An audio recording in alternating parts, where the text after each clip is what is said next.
G'day, Doggies fans, all things Bulldogs. It's episode 20 of the podcast. Obviously, a lot to talk about. Welcome to the people who have joined already.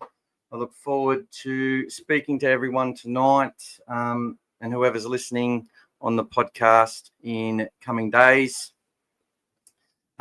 This is a pretty important podcast. If you do watch this podcast, and I would also encourage others to watch it. You're going to hear some truth here, as opposed to media spin and bullshit, which is what is going to try and destabilize our club. I've got some things that are really important that I've got to get out there. There's some stuff that's been happening all since the pre-season, and it's important people know that. And also to really sort of peel back all the noise and understand that it's business as usual. Okay? And I'll explain what I mean by that, because there's been a lot of emotion out there, people starting to take aim at players in our club, like having nasty things to say about Toby Sexton and Mahoney, like we don't need them and all this sort of stuff. People saying, it's unfair to them and now they're leaving, and if we lose against Parramatta, it's Gus's fault, it's Lachlan Galvin's fault, all this sort of shit. I need people to shut up and listen, right? You can formulate your own opinions, but you're going to have media validate your emotions if we do have some poor performances. And I'm not saying that they're gonna. All I'm saying is it's business as usual. We've got a united team. They're all good mates. And shitloads of players leave every single year and don't get re-signed and still want to do the best they can to audition for their future every time they go to training, every time they go out there on the field.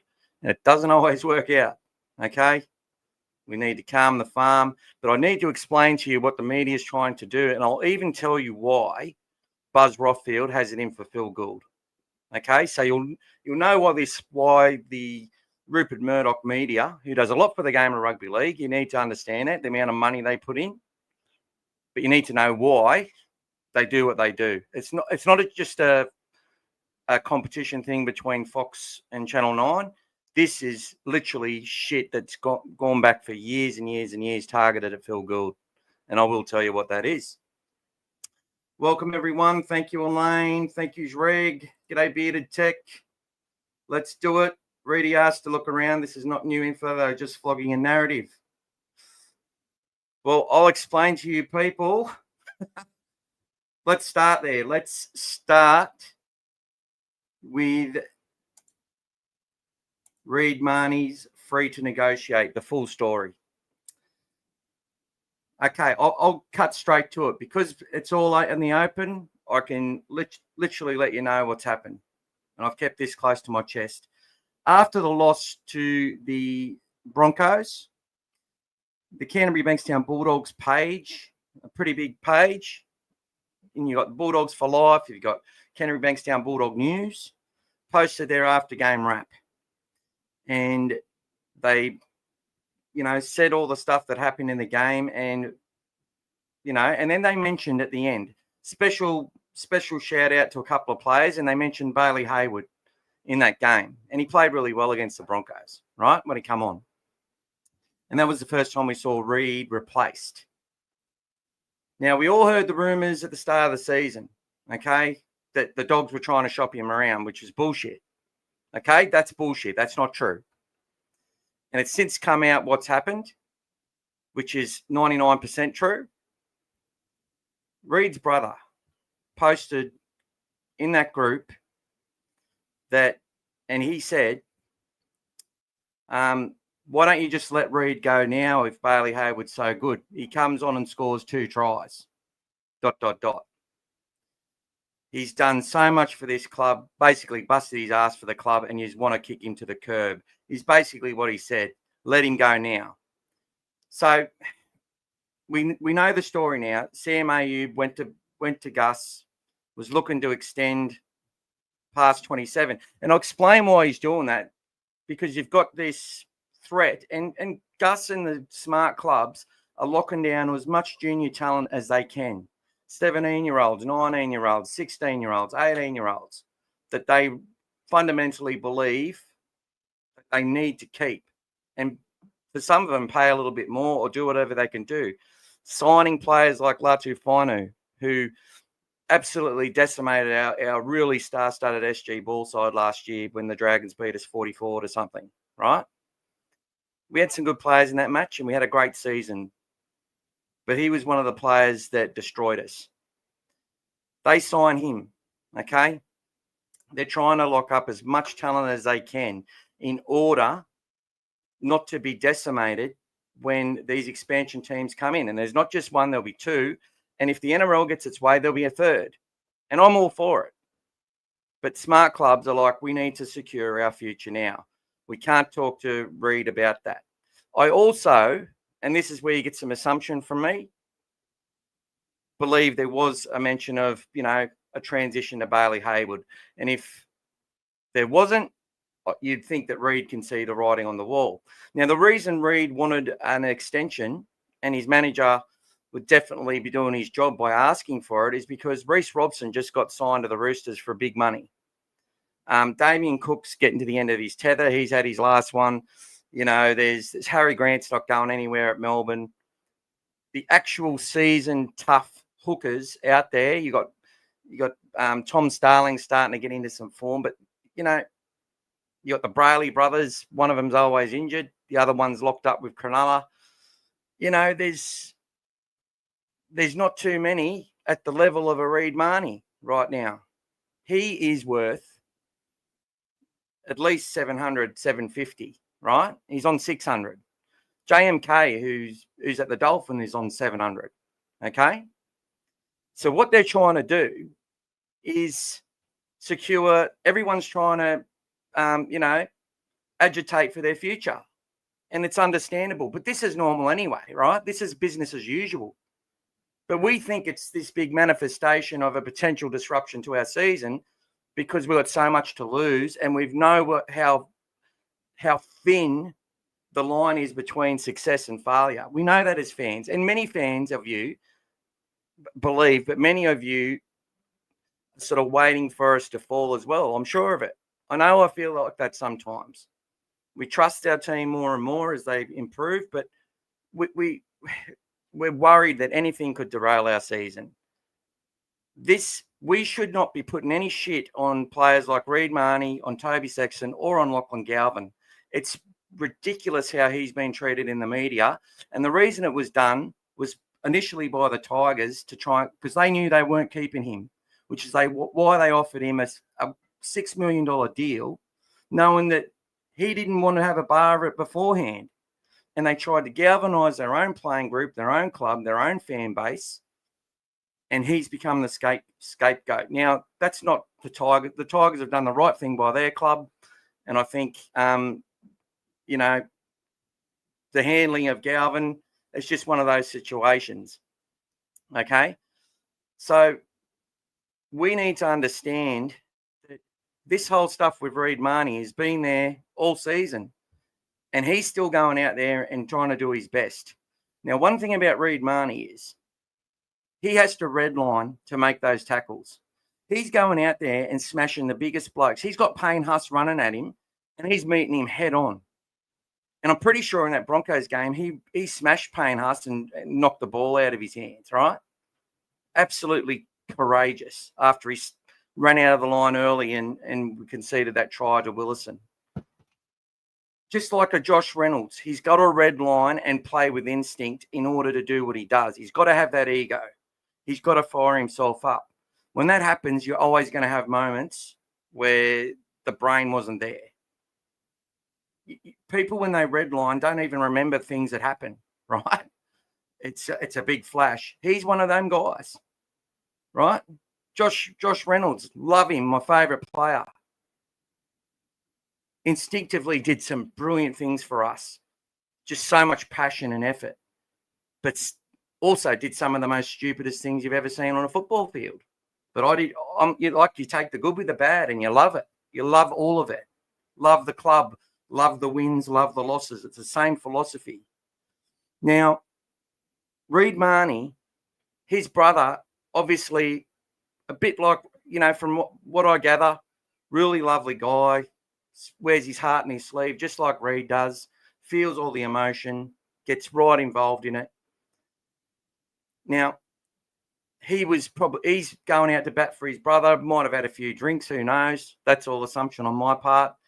But the cat was out of the bag. The club got hold of it. And obviously they've just managed it from within house.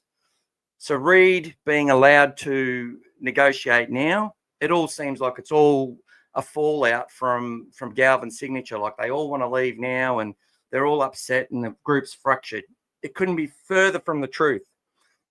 There's videos of Reid and Toby right now on holidays, living their best life, loving their life. They got beautiful girlfriends. It's all part of the business. They know our club is going to take care of them. If they don't stay with Canterbury, they're going to help them get the best deal that they can, because that's what Phil Gould has always done with players. And I've spoken to players who have said nothing but that. All right. If you get the odd one who walks out like an Andrew Davey, who thought he was entitled to be playing first grade, and he had players like Jacob Preston say, "Well, sorry, I'm gonna beat you to it." Players like Harry Hayes, who no one was talking about, knew he was good from Flegg, but no one was talking about him coming into the team. No one was talking about Hayward coming into the team. When they did, they didn't care. They didn't care that people were signed here on more money than they were on, signed into the top 30 when they weren't in the top 30. They didn't care. You know what they did? They said, "I accept the challenge. Bring it on." And that's what Mitch Woods is doing. That's what Alex Connie is going to do. That's what all these players are going to do. They accept the challenge. Now, it's a bit different for Toby because his manager via,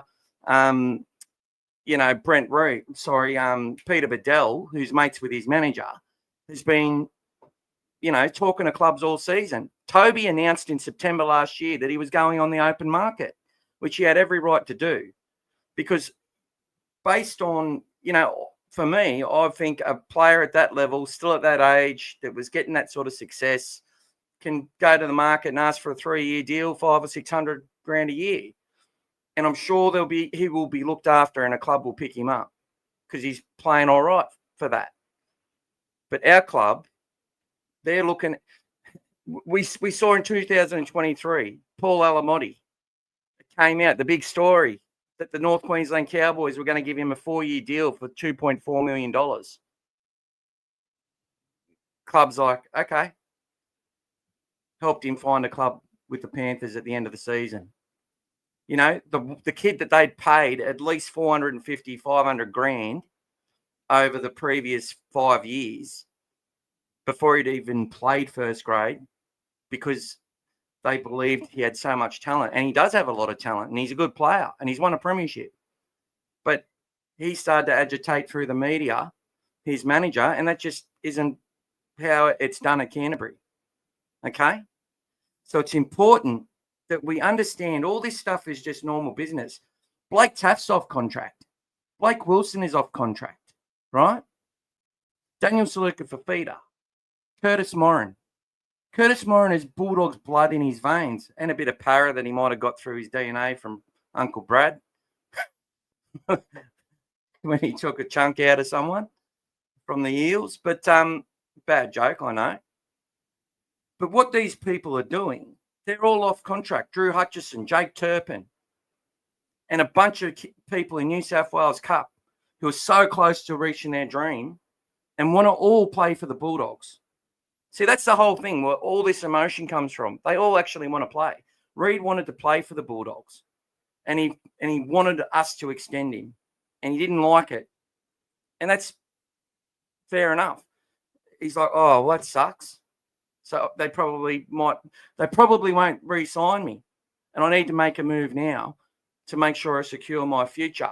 I've busted my ass for this club. I've only got so many more tackles I can make in my career.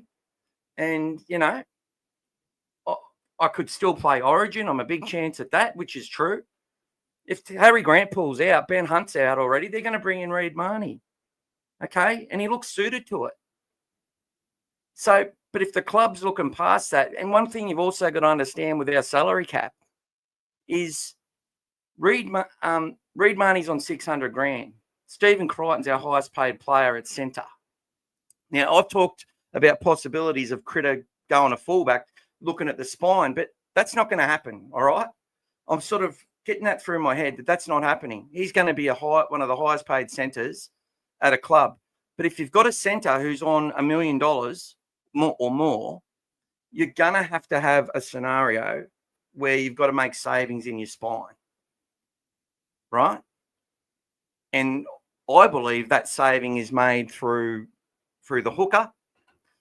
I 100% believe that they would love to develop or get a really hot fullback in the mould of a Dylan Edwards or like in the mould of a Connor Tracy, someone who can sit there and make a try saver on the edge and then get back to the goalposts to save a try from a kick.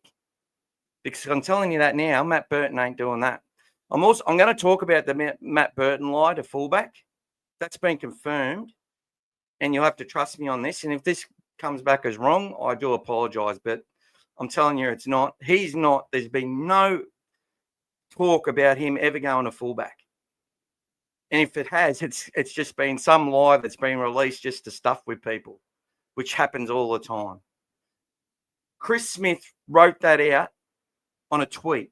Burton was going to move to fullback to accommodate Lachlan Galvin, who doesn't know our defensive system. So apparently everything that stands in our club, Toby going back to reserve grade for 10 weeks until he could tackle the big fellas, which he's now, I rate him in the top 1, 2, or 3 halfbacks defensively one-on-one in the game at this very point of time.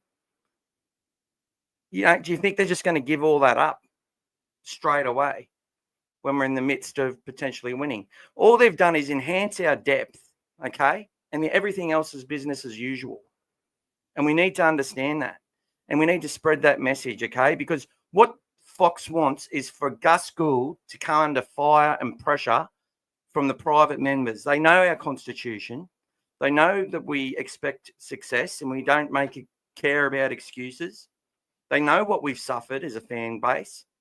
And they know how hard it's been for the board and for our club to block out our noise just to awaken us in the right way, which is have us partying in the streets in Belmore, have us partying at Suncorp Stadium like they were last year, partying at Magic Ground when we win, finally. They know this, right? And we've got all our people like Willie Mason out there who whatever we go with, he supports the club, just gets out there and supports it because that's what a supporter does. They find the pathway to support, not to sit there and go, but it doesn't mean we sit there and go, oh, well, Toby was shit anyway, or he was never going to win us a premiership. I don't care if you think that. It's disrespectful. He's busting his ass for our club. He's getting his, he's not knocking himself out anymore trying to tackle the big blokes. He's actually really putting big hits on him, making great contact. And he knows it. That part of his game, he's got heaps of confidence. This has all been developed from within our club. He came mid-season. It doesn't mean he's going to leave mid-season either, or he's just going to be kicked out. But if they make that choice, they make that choice. I support it. I'm like, okay, Toby, pull your socks up, fight harder. Now, with going back to Reed Mahoney, so I can keep it within there because I have skirted off a little bit, which I do. Reed Mahoney, our playing group's really tight, and they make little agreements with each other, and this is 100% true. They all talk because they're close and connected. And they do fall out of favour with each other at different times. And it wasn't really, some of them weren't too happy that Reed wasn't prepared to just knuckle down and just say, no, stuff it, I'm going to, force them to give me an extension if they don't want to do it now. But I can see why he's agitated for it and agitated for the release. So look, he loves that they all love each other. They get angry at each other. They have high expectations of each other. But they're so connected because they have to be. Our team has the lowest amount of games played together out of all clubs. Even the Dolphins had more games played together with bringing all those Melbourne players over and stuff. So it was very, very important that whoever was running our team, our coaches and that, were able to unearth leadership within the side, which could galvanise them together. And they've done that. And you've seen that in their performances on the field. They do not like letting themselves down or each other down. And you can see with the scramble, they never gave up on the weekend. They just could barely fucking run anymore. Reid Mahoney is going to continue to bust his ass for our team, and he's going to have some brain snaps. He's going to fuck some things up. That's just part of his game. But he does so many good things, and the same has got to be said for Toby Sexton. He has played his role really well. Now, I know there's been execution issues at different times with kicks. Sometimes he's, got mesmerised on the right edge and hasn't pushed out quickly, but so has Jacob Preston at different times. And they all know it, and they all hold themselves to the same expectation. The right edge would be so pissed off that they've conceded more than the left, right?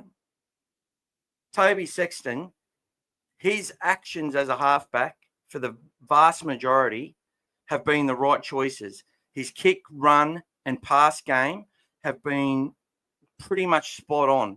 He's just failed in execution sometimes, and he's been belted. He has knocked the ball on when he's ran the footy, I think 3 or 4 times, but he was absolutely belted every time, like to the point where it was hard for him to get up. That's guts, but that can also take a bit of your confidence. He's put kicks long, 6 again sexy. Or 7 tackle sexy, as me mate called him. But there's been way more better moments than bad moments. But they want a player in a halfback role. They're trying to develop or find the player that can be the dominant 7 in our club. Because we haven't had one since Brent Sherwin. And that's the fact. Not really. We haven't played like that. And our system allows people in that system to play all different roles, to step into each other's roles whenever they need to, and they do it all the time. You'll see them interchange from centre to, Kikau sometimes goes to playmaker. Haywood goes to playmaker. They swap from first to second to third receiver all the time on both edges. Okay? This is the sort of stuff that's happening at our club. And the thing with me is, I have this hope and belief that Toby takes us all the way and wins a premiership. But I don't think that changes whether they're not just going to throw away a plan with Mitchell Woods and now with Lachlan Galvin. But we'll get on to Lachlan Galvin and how he fits in and what is potential out there in the media and what is just blatant lies. So we've talked about what we know with Toby Sexton. We know that he was asking for a release. Well, not a release, sorry. He was asking to go on the market. His manager's been talking to different clubs. They've tried to get the Bulldogs to sign a deal. They come out weeks ago and said it was a done deal, which was bullshit. And that was bloody Peter Bedell yet again, one of the biggest compulsive liars in the game, who works for player managers. That's it. The Fox people work for the managers, guys. It's where they get their info. Channel 9's more inclined to work for the clubs. And then you see a person like Chamis show his true face when he sits there and repeats from Brent Reid from NRL 360 that Haywood was going to be selected and Toby was going to be dropped. Now, the only reason I would say that there's a possibility of that is because Haywood would be the best one defensively to go into that position. And outside of that, it'd be a Drew Hutchison, right? That would be the least disruptive. And that would only happen if one of the player managers actually went and told Brent Reid or told Michael Chamis, that Toby was going to be dropped. That's the only way it would fucking happen. If a player themselves told their manager, or their managers just said it to cause trouble, right? But understand the media's role in that. They're trying to destabilise us. They know that if we listen to their shit and start saying, people are coming out and saying if we lose to Parramatta, it means that it's Lachlan Galvin and Gus's fault. No, don't attack. Like, Gus can take care of himself. I know that. He doesn't give a shit. But don't put that on Lachlan Galvin. Don't just believe that he's a toxic influence on everyone. Do you think they would have signed him with Stephen Crichton in our club, who's our captain and our messiah at the moment?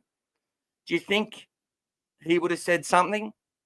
Because I'm telling you now, Jerome Luai, him are best mates. You think Romy doesn't know all about Lachie Galvin? Do you think Lachie Galvin didn't go to school with a whole bunch of people in our juniors already? Do you think Luke Vella only taught one kid at school? Do you think Luke Vella's only brought one kid to our system? I'll tell you now, he's brought quite a few. Like, there's no fracture. There's no fallout. This is just business as usual. There's always players coming. There's always players going. There's always contract talks. And yes, it does affect performances of some people because they know what they got to do. They know their role. They know what they want to do. They execute it at training. And then in a game, sometimes they stuff it up. And it costs their team a moment, which sometimes can cost the team a game. But if our team loses its way, you've got to understand this. It's because our team failed. And our staff and club weren't able to find a way out if we start losing and fall off the perch. There's so much to lose, and I get it, but it has nothing to do with the arrival of Lachlan Galvin. And anyone saying that isn't being fair to just reality and what always happens. Toby Sexton came mid-season. I think the issue is, though, for a lot of people, is they've seen Toby as like this lucky charm. You know, since he come, things have actually been better. And every time he comes in, things seem to get better. And he's got to be credited with some of that. He is a genuine halfback.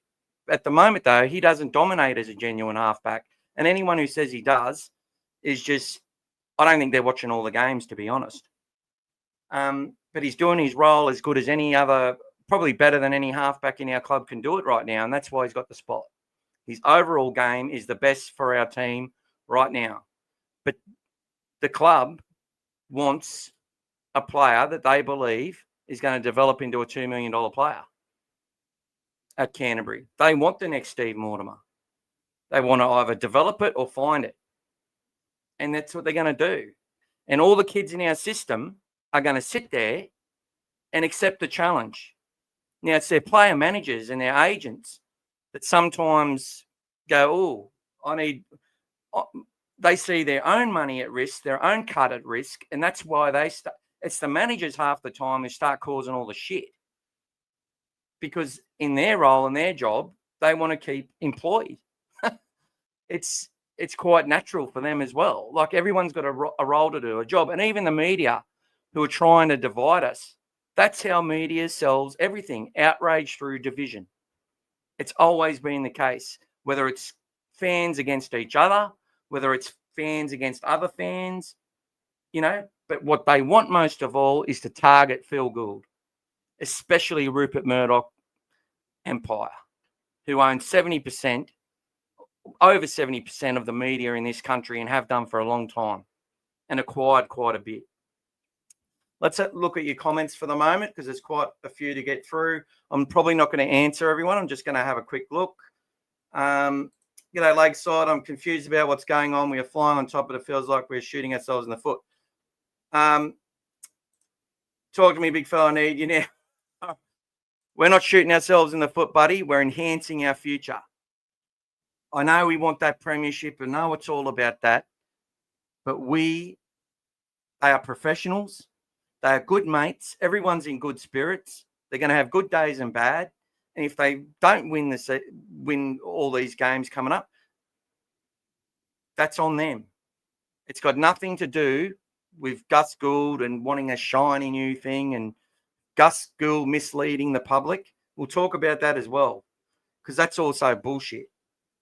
Because I can tell you now, the NRL would have a problem if a player who is on contract, whose club said they're not releasing him from that contract, and then Gus gets asked if he wants to target Lachlan Galvin, and he says, "Oh, we're definitely interested." There's going to be a huge issue if he said that. That's a breach of the rules. He can't say that.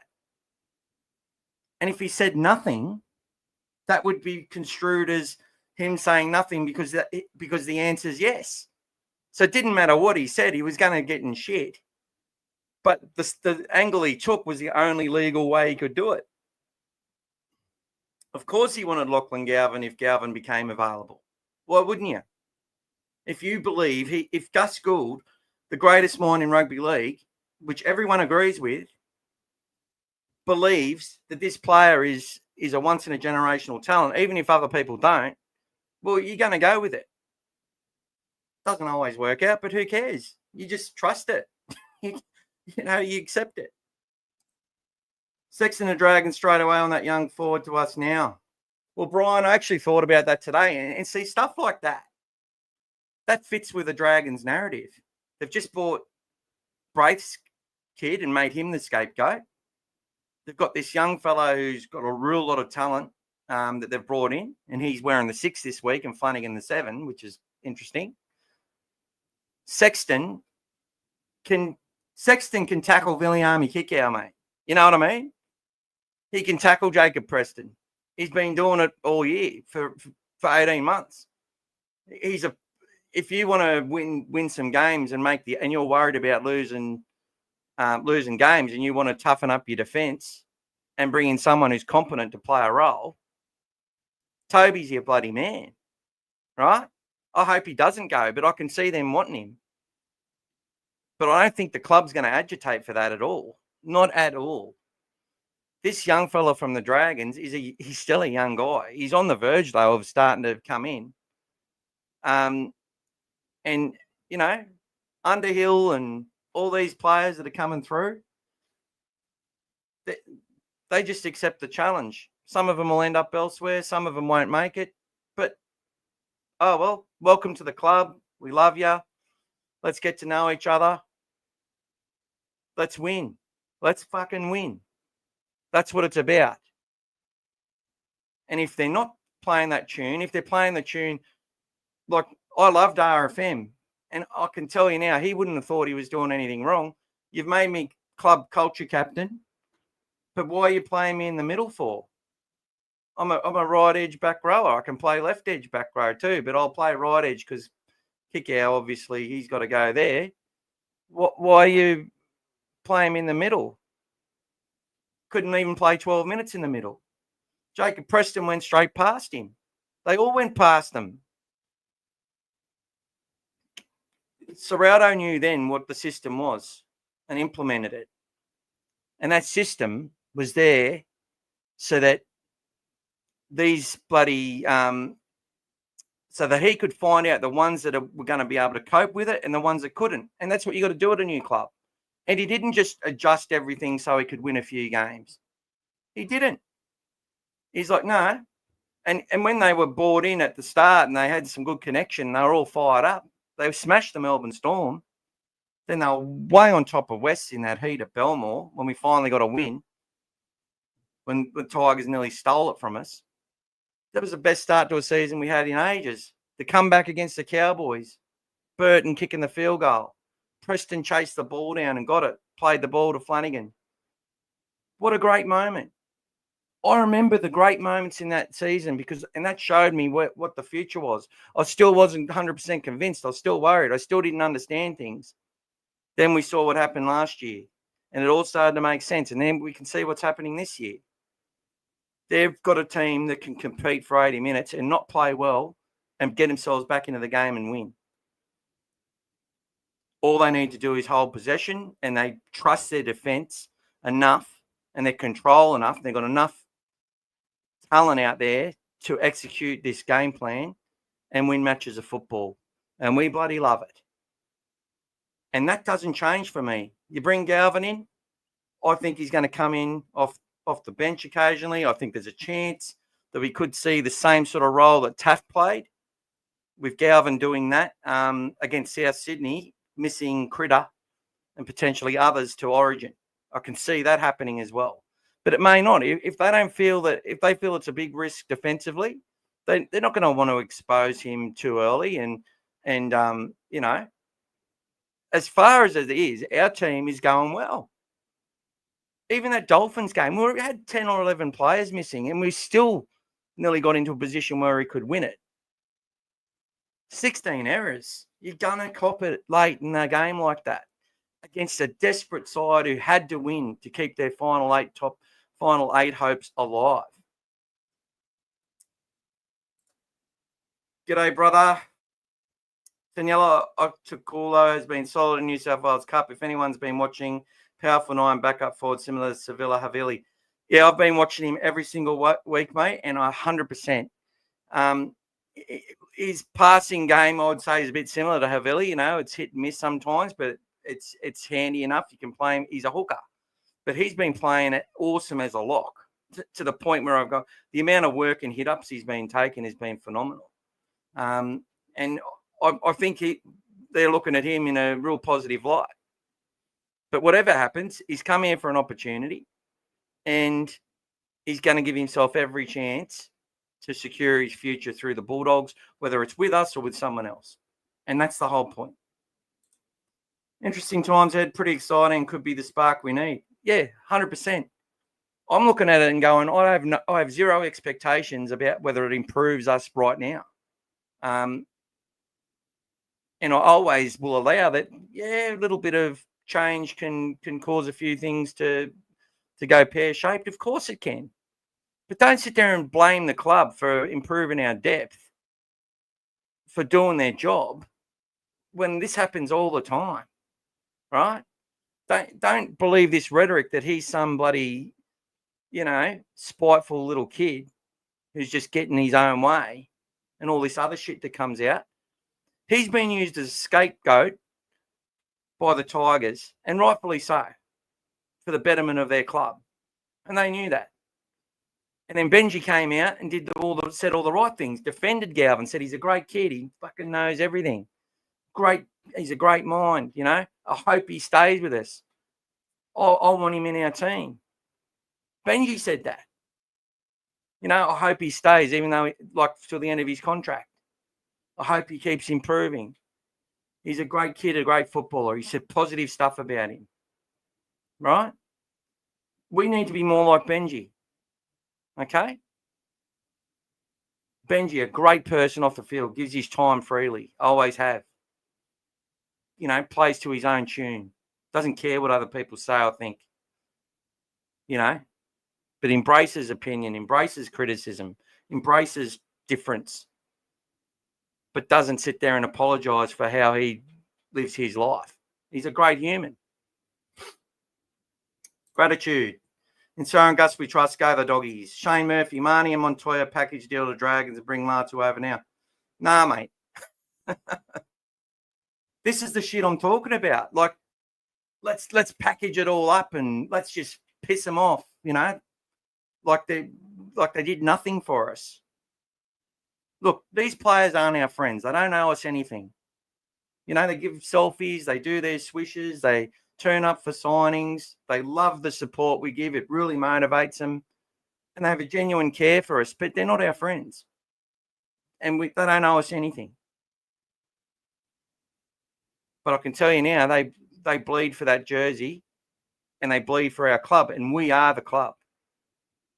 They do bleed for us, but they're not our friends or our mates, and we shouldn't think they are, and we shouldn't be so dismissive. And I've been like that. I've done it in the past. This is just sort of old age and wisdom catching up where you go, fuck, that was wrong of me to do that and act like that. Just constantly talking beyond people. David Riccio has actually come out and he's obviously, read some of the stuff that's the truth that's out there, and he now tries to spin it like he knows everything. And he's actually did an all right job of it today. But he was sitting there on Morning Glory last Friday with Matty Johns, and none of them corrected him and said that if Isaiah Katoa played for us that night, the Bulldogs would have won 44-8. He was saying there was a 38-point difference between Toby Sexton and Isaiah Katoa. Well, the Bulldogs are on top. Where are the Dolphins? Like, fuck off. See, this is what I mean. It's this hero build-up that they want to give. And guess what? They're the first player to tear a player down when he starts not performing, especially when he gets the big money, especially when, the expectations are high that they've helped build. They do it to Latrell every year. You see what they do with Latrell Mitchell every time. Every season. That Aussie, Matt Noble. Latrell has never been fitter. Every year. And then something happens and all of a sudden they're all turning on him. And then no wonder he doesn't want to speak. Good on him. And we'll be supporting him tomorrow night and hope he goes, he red lines it through those centres and smashes them.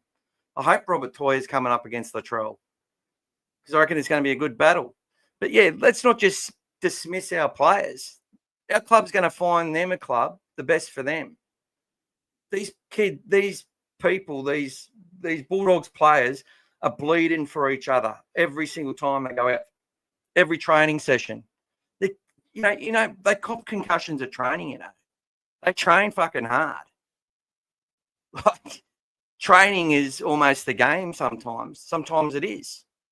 They've got their own teammates trying to smash through them. They're talking about Jack Underhill at training. The reason he's growing in stature is because he treats it like it's the real thing all the time. And another thing I wanted to say about our players like Kickow and all the Matty Burton, Stephen Crichton, Josh Curran, Max King. I can name them all. Kurt Mann, Jake Turpin, Drew Hutchison, right? Jamin Salmon. They all train like they're going to lose their job. They all train like their spot is at risk every week. Now, sometimes they don't play like that. Sometimes they play with the freedom, like they can try things and fail and be okay and not get dropped. They play with the freedom because they've got all that talent and they're trusted. But they train. They literally want to dominate all these kids when they're training. And I'm telling you, there's kids in our club who are close to doing that to them. That's the good thing. And guess what? Lots of clubs are becoming like this. This is what a Phil Gould wants for rugby league. He wants all clubs to develop their players. He wants all fan bases to be ignited. He wants every game to be sold out. He wants every player to earn their dream. But only a small percentage will. We need to treat our players better, especially players like Reid Mahoney, whether he wants to leave or not. He fucking bled for our club and he's put his ass on the line for our club. And anyone who diminishes from that, it probably hasn't been raised the right way. I'm sorry. He's out there working his ass off and he's not always going to get it right. But, Bailey Hayward, a little bit more skillful, a little bit more calmer, and giving us very good confidence that he's going to make the transition because the progress he's made every single year since New South Wales Cup has been unbelievable. And I'm seeing that in Harry Hayes. I'm seeing that in Lipboy Hotboy, Jack Todd, bloody, you name them all. And Jack Underhill is so close, it's not funny.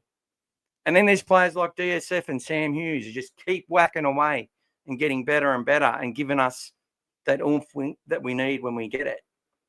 And then you got the players like Josh Curran and Kurt Mann. I'll just name them all over and over again. And that's not even like Jacob Preston, for fuck's sake. Look, Ricky O come out with another thing that you need 4.6 Origin players in your squad and probably 2 internationals that would be picked for Origin. Roosters have got 6 of them. Bulldogs have also got 6 people that are Origin ready. We are just on that stat alone, we could win a comp.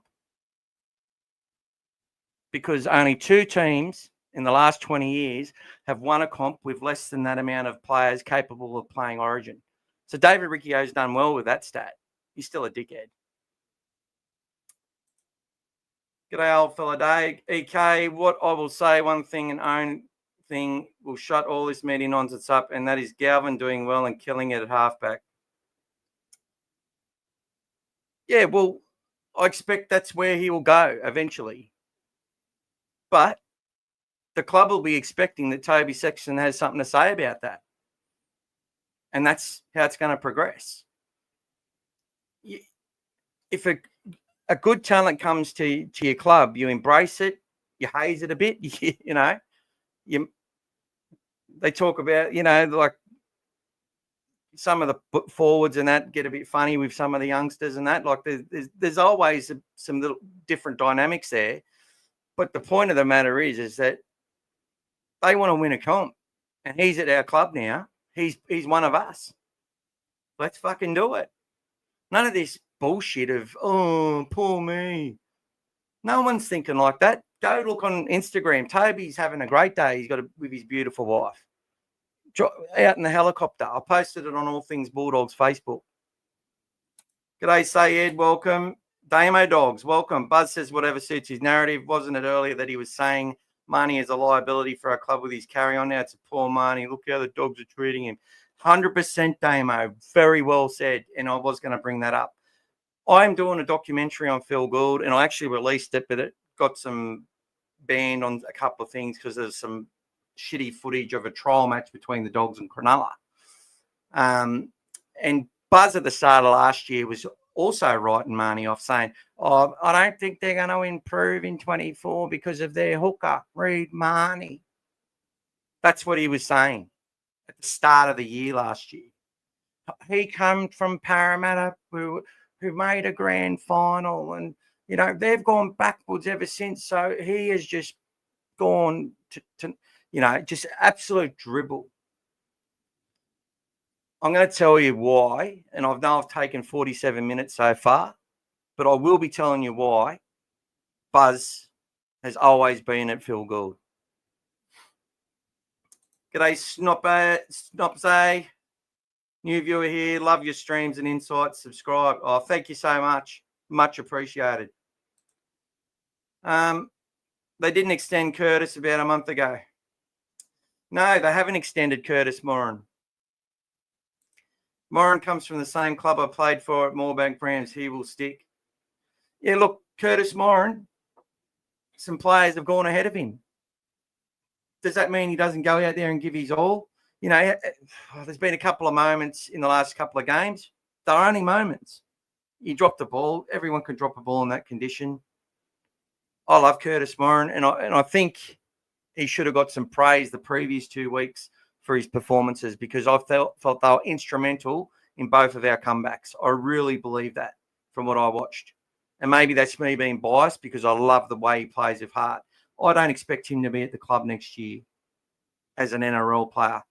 Now, we're watching Shane Flanagan just abuse the rules of development players, putting players like big, massive player that played over 100 NRL games on the development list, taken out of the top 30, put onto that list. And I think he did it with another player. They had 2 players that had played multiple first-grade games and put them on development. So Canterbury could do that if they wanted to, but they won't. They will use development to get the best young kids through our system. Heard somewhere Warriors made a play for Moran. Not sure how true that was. Yeah, I've heard Parramatta, and none of this is concrete. St George, and I hadn't heard Warriors. But any team that's playing with influence of Craig Bellamy or of Ivan Cleary,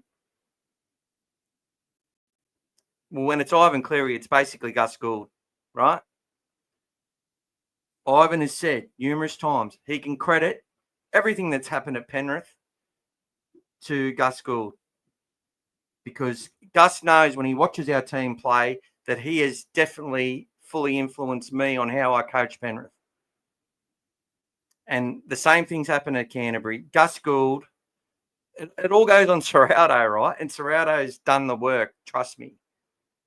And this is Serrato's team, the way they play, but it's all influence from the man who started coaching at 28 years old, the man who started coaching that Bulldogs side for 1 year and a 1-year deal because he was already going to Penrith.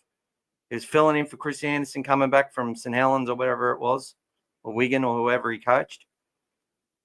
He was just filling in a spot, and he taught them things and did things that no other coach had ever shown them or done. You know, and he's still doing it to this day. If you listen to his podcast and watch, they are looking at things other clubs aren't looking at or haven't gone near. They're pioneering constantly. You know, AI and all that sort of stuff. Like, and I don't know how many teams had an assistant coach brought in that their pure focus was to develop and transition juniors into NRL, like Luke Vella. And he must be doing a pretty bloody good job when you look at the success rate of all the juniors that they've tried in our squad, especially in times when we've been heavily depleted, how well they have gone over the last 2 seasons. It cannot be denied. I don't blame him. He's a gun. Hard and I like Buzz. Good evening, legendary champion, to everyone. Let's get let's all back the club. Once a Bulldogs, always a Bulldog. G'day, JD. Welcome, my friend. I'm sorry I'm half an hour behind. I'm going to catch up as quickly as I can. Gus said that Mahoney's manager asked them about talking to other clubs, not the Dogs. That's right. It was all done by them because he wants to secure his future. And part of him would know that there's going to be a transition, and he'd be putting his own welfare in danger, as in how much he can earn if he doesn't act and move now. And there's a bit of emotion around it because obviously, you know, his brother come out and said, why don't you, if Bailey Hayward's so good, why don't you just let Reid go now then? You're getting rid of him anyway. So that's basically what he said, which told the whole story. Just in that media got hold of it. Unfortunately, now this is what I want you to ask yourselves. Do you really think that our club is going to speak, our coaches and trainers are going to speak to the media, the Fox media especially, with all the destabilisation they're trying to cause, and tell them our plans and tell them that we're upset with Reid Mahoney's performances and his you know, what he's been doing? Reid Mahoney himself calls out his own shit. You know, but he knows he has to sort of go about it in a certain way to do his job. And sometimes he crosses the line. And he actually came out and said, I've crossed the line. I need to find the balance between sticking up for me mates and not putting our team in jeopardy on the scoreboard. And that's great. That's growth, right? Whether he can achieve that or not, that's going to be, because I think what he does is just a natural weakness. We all have them. And it's about turning your weaknesses into strengths the best way that you can.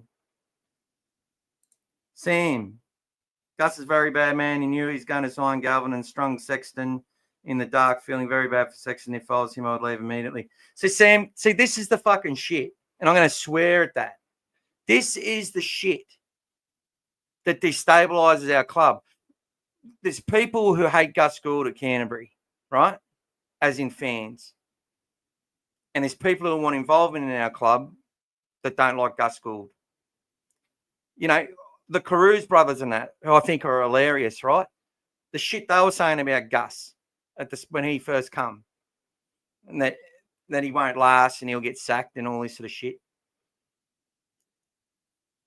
He's not a bad man at all. Toby Sexton gets looked after and gets communicated with directly by numerous coaches. Jason Taylor has him under his wing, loves Toby. Serrato has a real great relationship with Toby Sexton, almost like a father-son relationship, 100%. And Gus is like the grandpa with the wisdom. And they tell him everything that's going on. His manager's the one who's been trying to sort out his career, which his manager's needs to, that's what his manager's paid to do, but he's gone about it in a way which isn't helping Toby. Okay? That's the truth of the matter. Toby doesn't just deserve to get anything. Our club has a salary cap to maintain. They have decisions to make and they have risks to take. And they will take considered risks, and not all considered risks end up in an immediate profit on your investment. It's entrepreneurial. It's the same sort of fucking thing. But if you know you're making the right investments and you know that the tide's going to turn and you know it's going to work out and you know you're going to get an overall return on your investment, you stay the course. And people who do that generally come out on top. And one thing I'll say about Phil Gould is he always gets a return on his investment. Now, sometimes it's a huge return and happens quickly. Other times it takes a bit longer. But he knows it's going to make a return if everyone stays the course. Does that mean Toby Sexton stays with us? I don't know. But I do know that Toby will get well looked after in his next contract. I know that all the players want to stay with Canterbury. And not all are going to be able to, which is business as fucking usual. Okay? This is the same every single year, and every single club goes through this and has to deal with it. And for some clubs, it can be used as an excuse. For other clubs, definitely not. Do you think the Storm don't lose players every year? Do you think the Roosters don't lose players every year? The Panthers? How many Panthers have left their club in the last few years? Best mates have left and gone to other clubs. Oh, but it's okay because they're successful. That's exactly the point. And that is the expectation our club is going to have. No excuses. And if the players make excuses, they're not right for our club. Simple as that. And they need to go. But that doesn't mean we have to be disrespectful to them.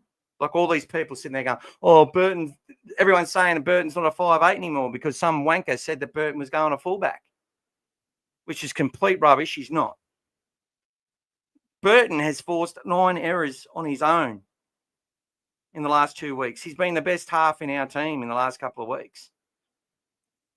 We wouldn't have won or got close to winning without him. And we were close at one point with the Dolphins and should have been within 6 with 22 to go without that bad decision by the ref.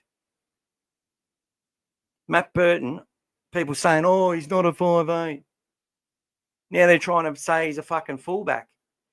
And that's what pisses me off as well. Buzz Rothfield, because Chris Smith, a right-wing bloody Sky News journalist, puts out a tweet to help his own algorithm, and someone might have said something to him, and he goes, this is what my sources have told me. Like he's got, which sauce has he got? Tomato or barbecue, for fuck's sake. All of a sudden, every single commentator from all the SEN journos, all their little bloody DJs that come in and talk and say little things, the Maestro and all these people. Oh, Matt Burton a 5'8". Matt Burton a fullback. Did you hear that one? And all of a sudden, it's rhetoric, just like Chamis last night.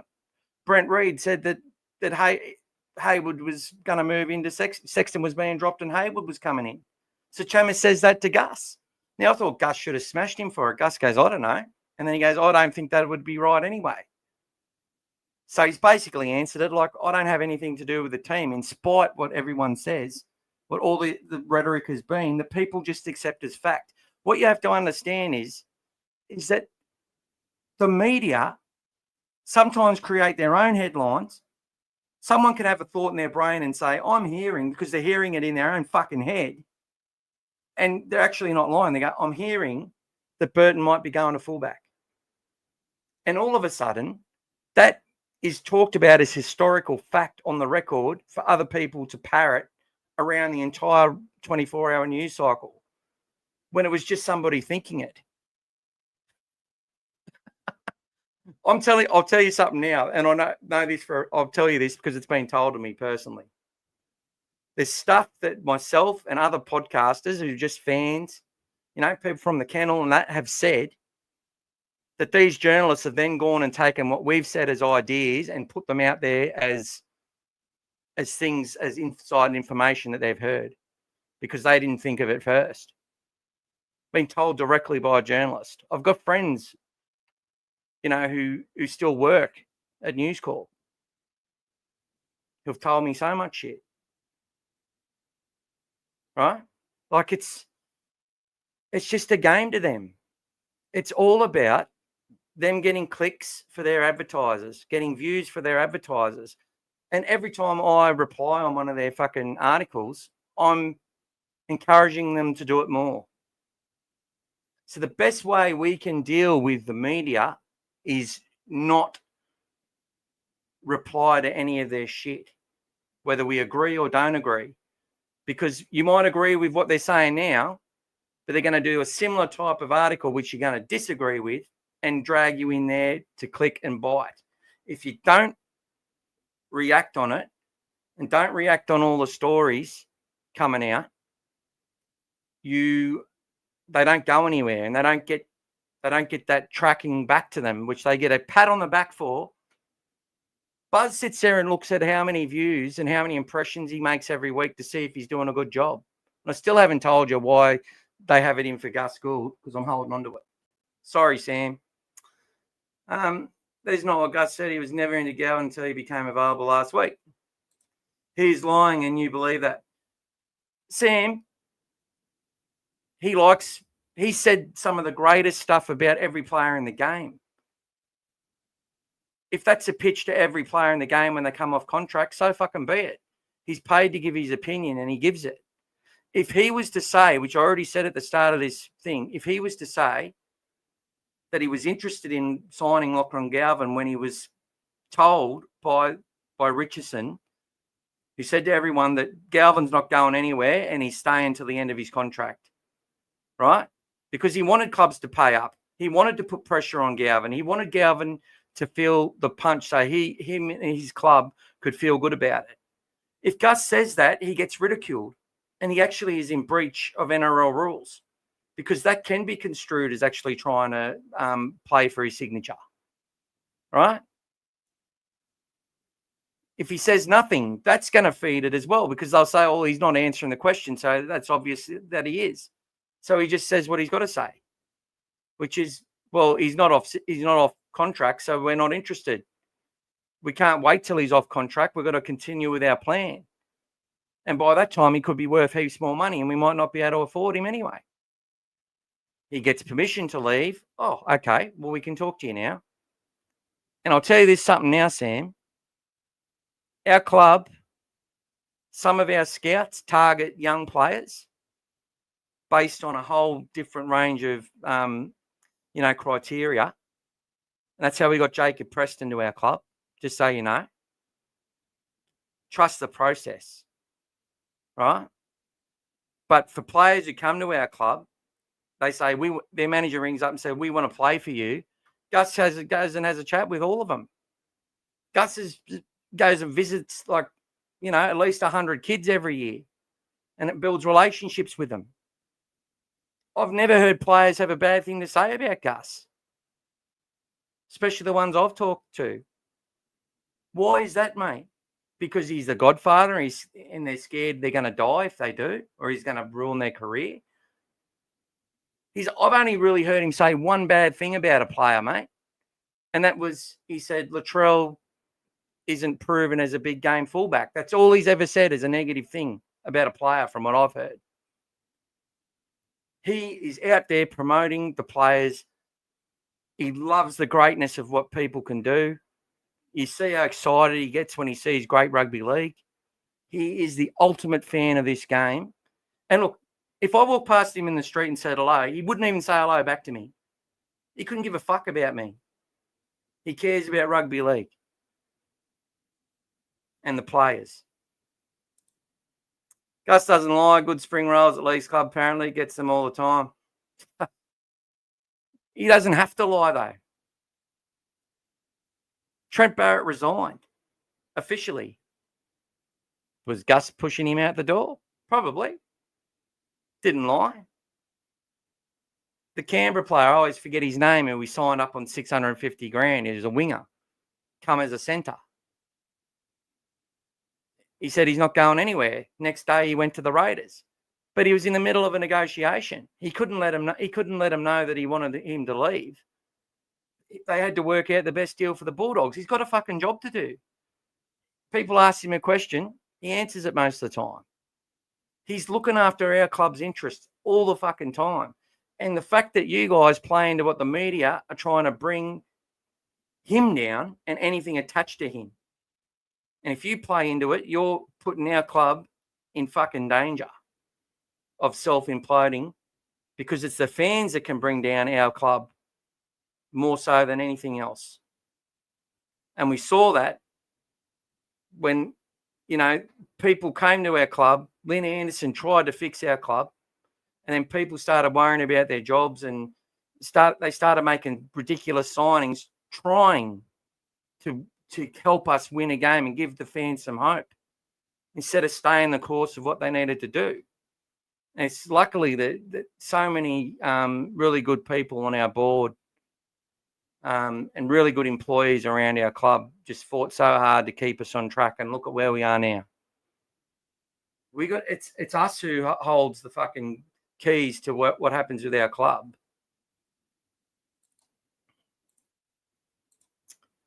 Hi all, sorry, I just seen that you're love.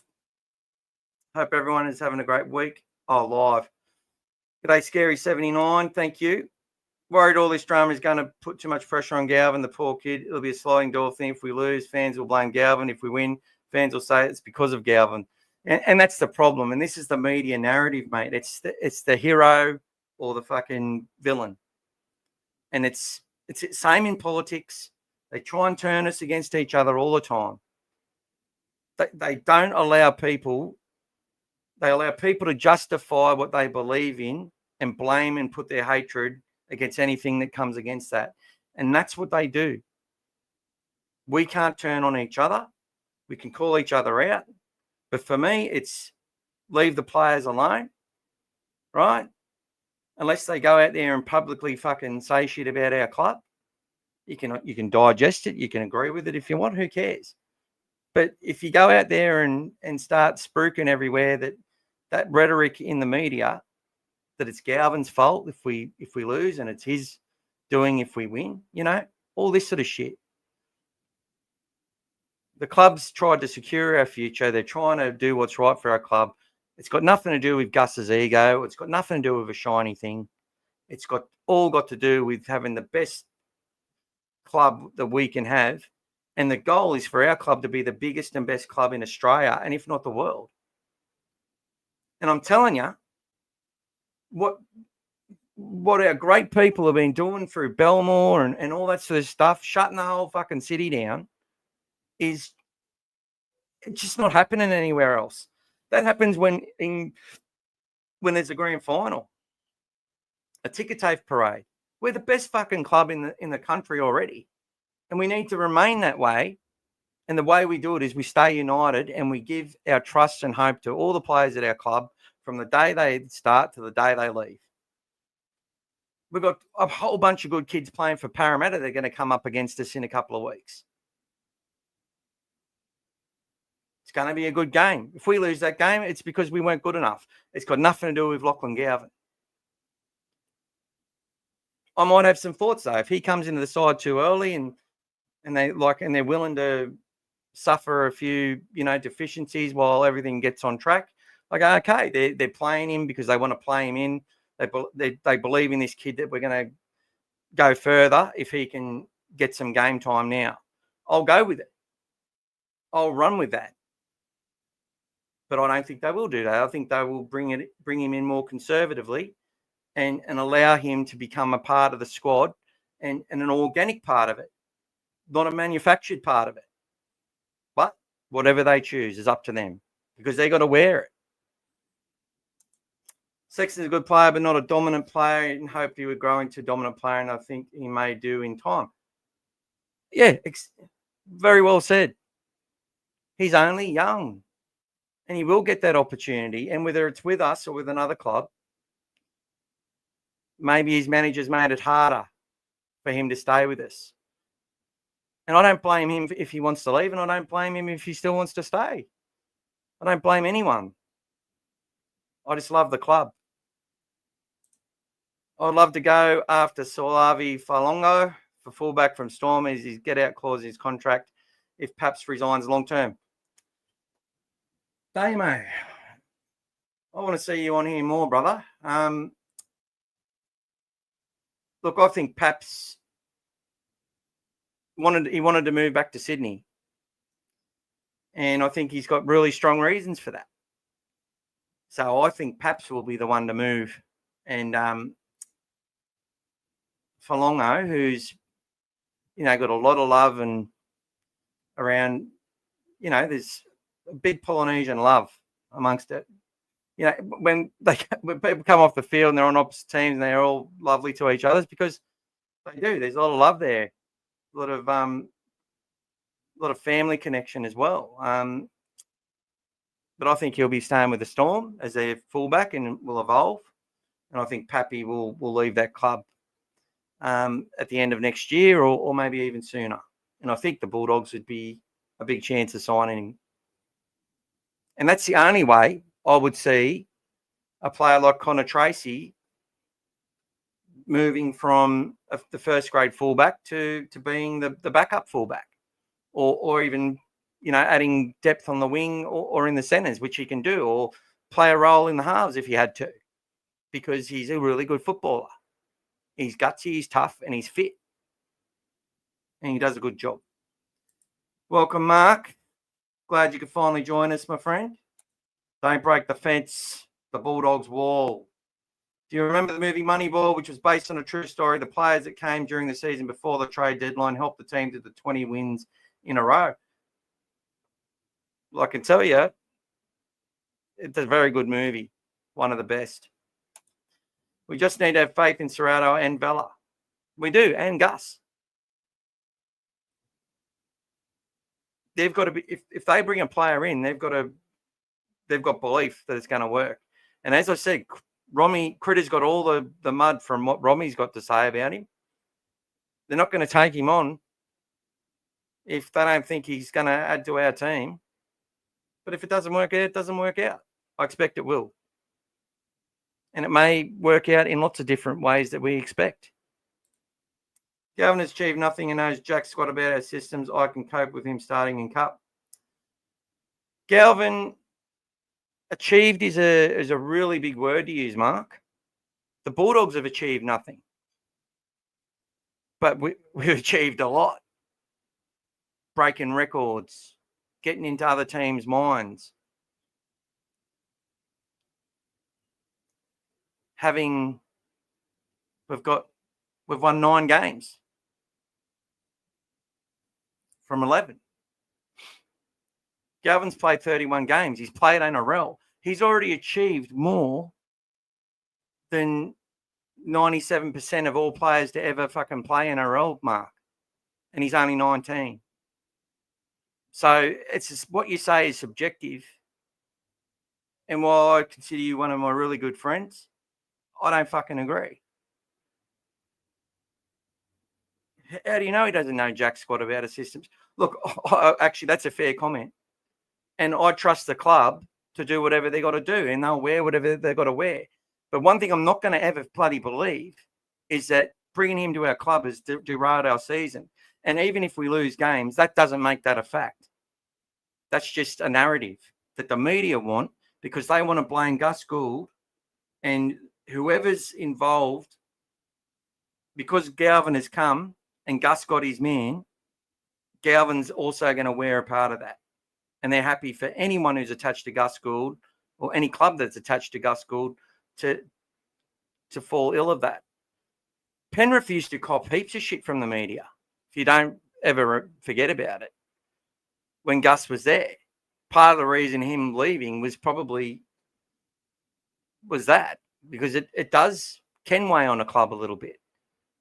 That's why you've got to build your foundations and trust in what he's doing, because you're seeing it play out in front of your very eyes.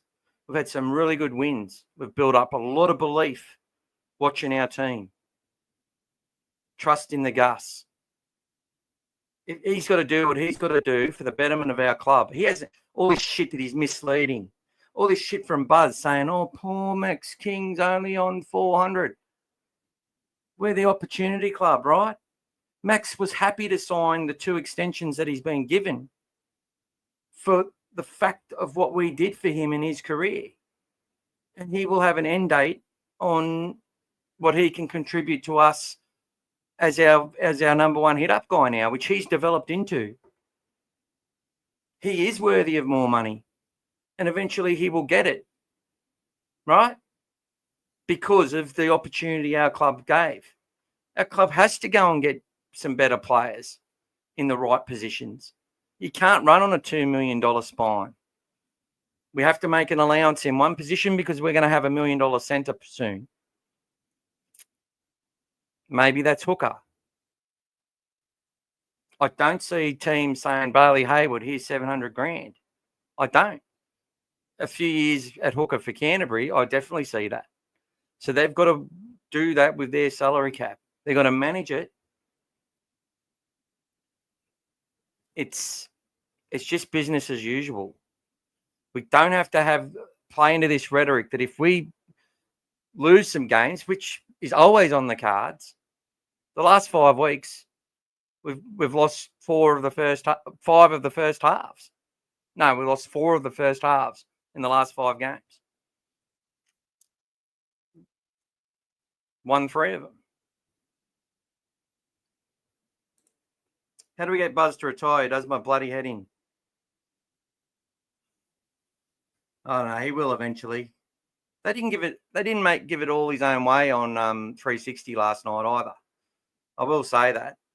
But, they sit there and plan how they're going to go about things, who's good cop, who's bad cop, who's going to do it. Sometimes they like to bring Buzz into a false sense of security and see it blow up in front of their eyes. And Gordy says and does stuff that they don't know is going to happen. I love how Gordy was taken on Weirdler the other night. He didn't say his name, but that's who he was talking about the lies created to put a stir in the Queensland camp between Cobbo and Billy. And it was a lie.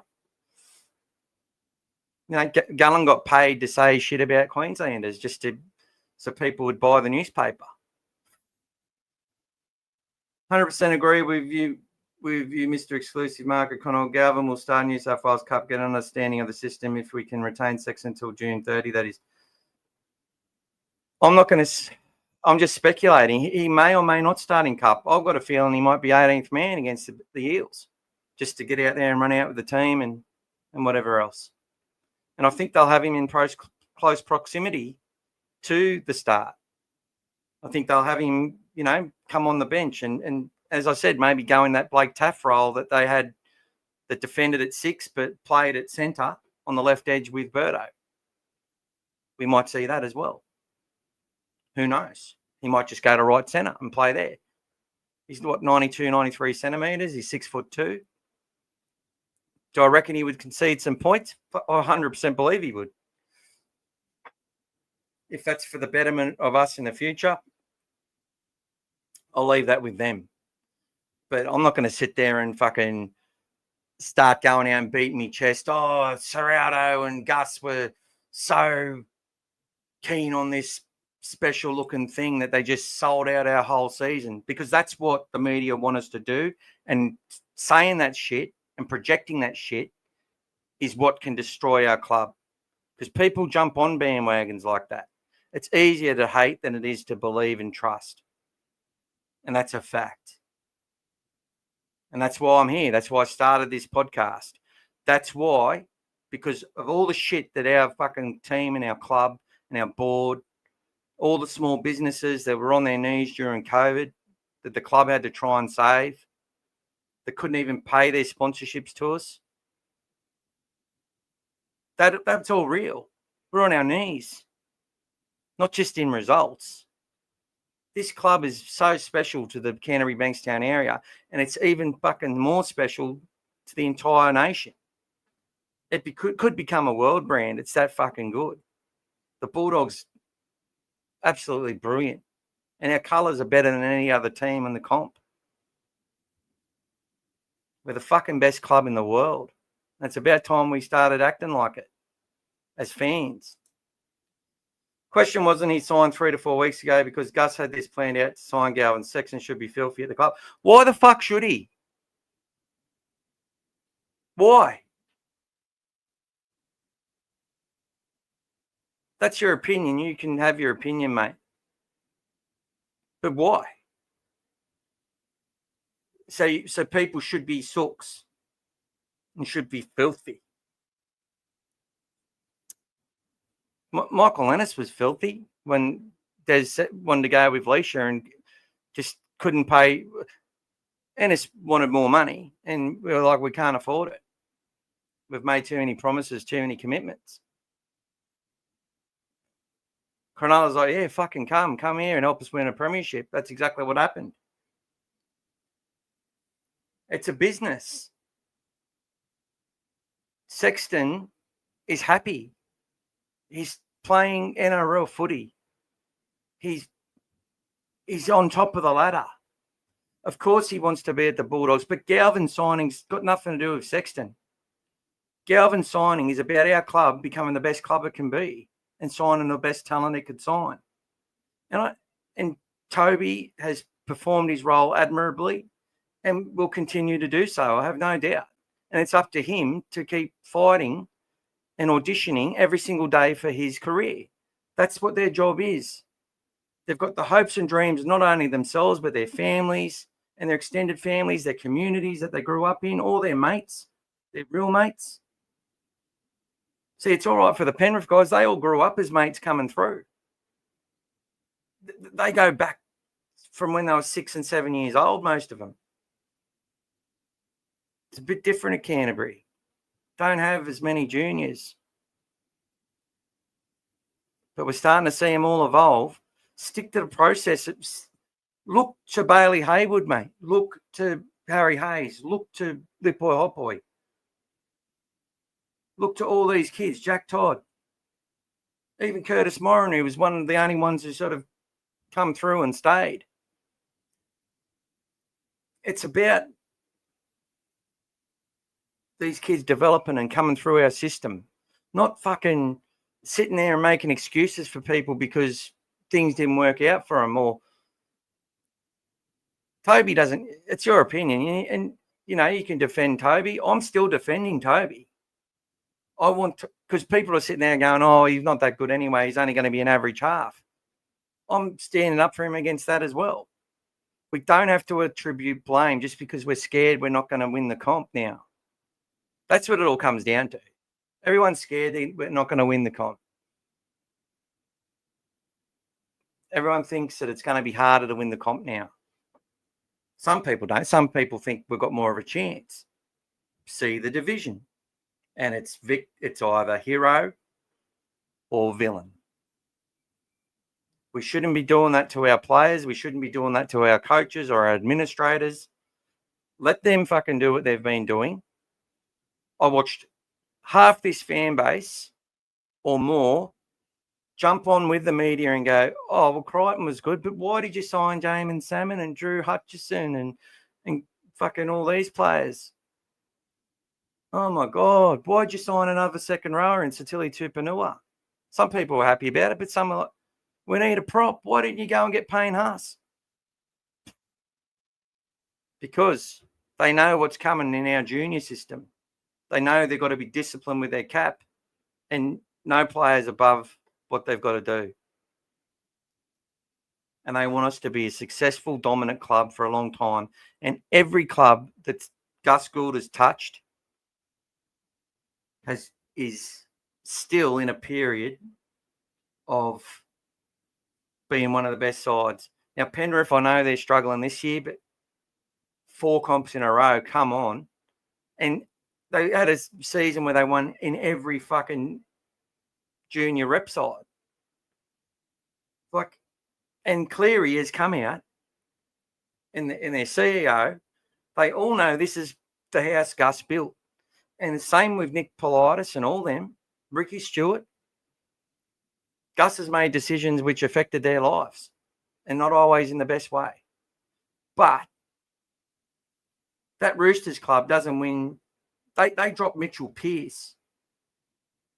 They dropped Mitchell Pearce to win 2 cops in a row. They sacked the New South Wales halfback and went and recruited the Queensland halfback in the last 2 years of his career, and they won 2 comps. You've got to take considered risks. Sometimes they don't work out. Sometimes they do. That's another house that Gus built.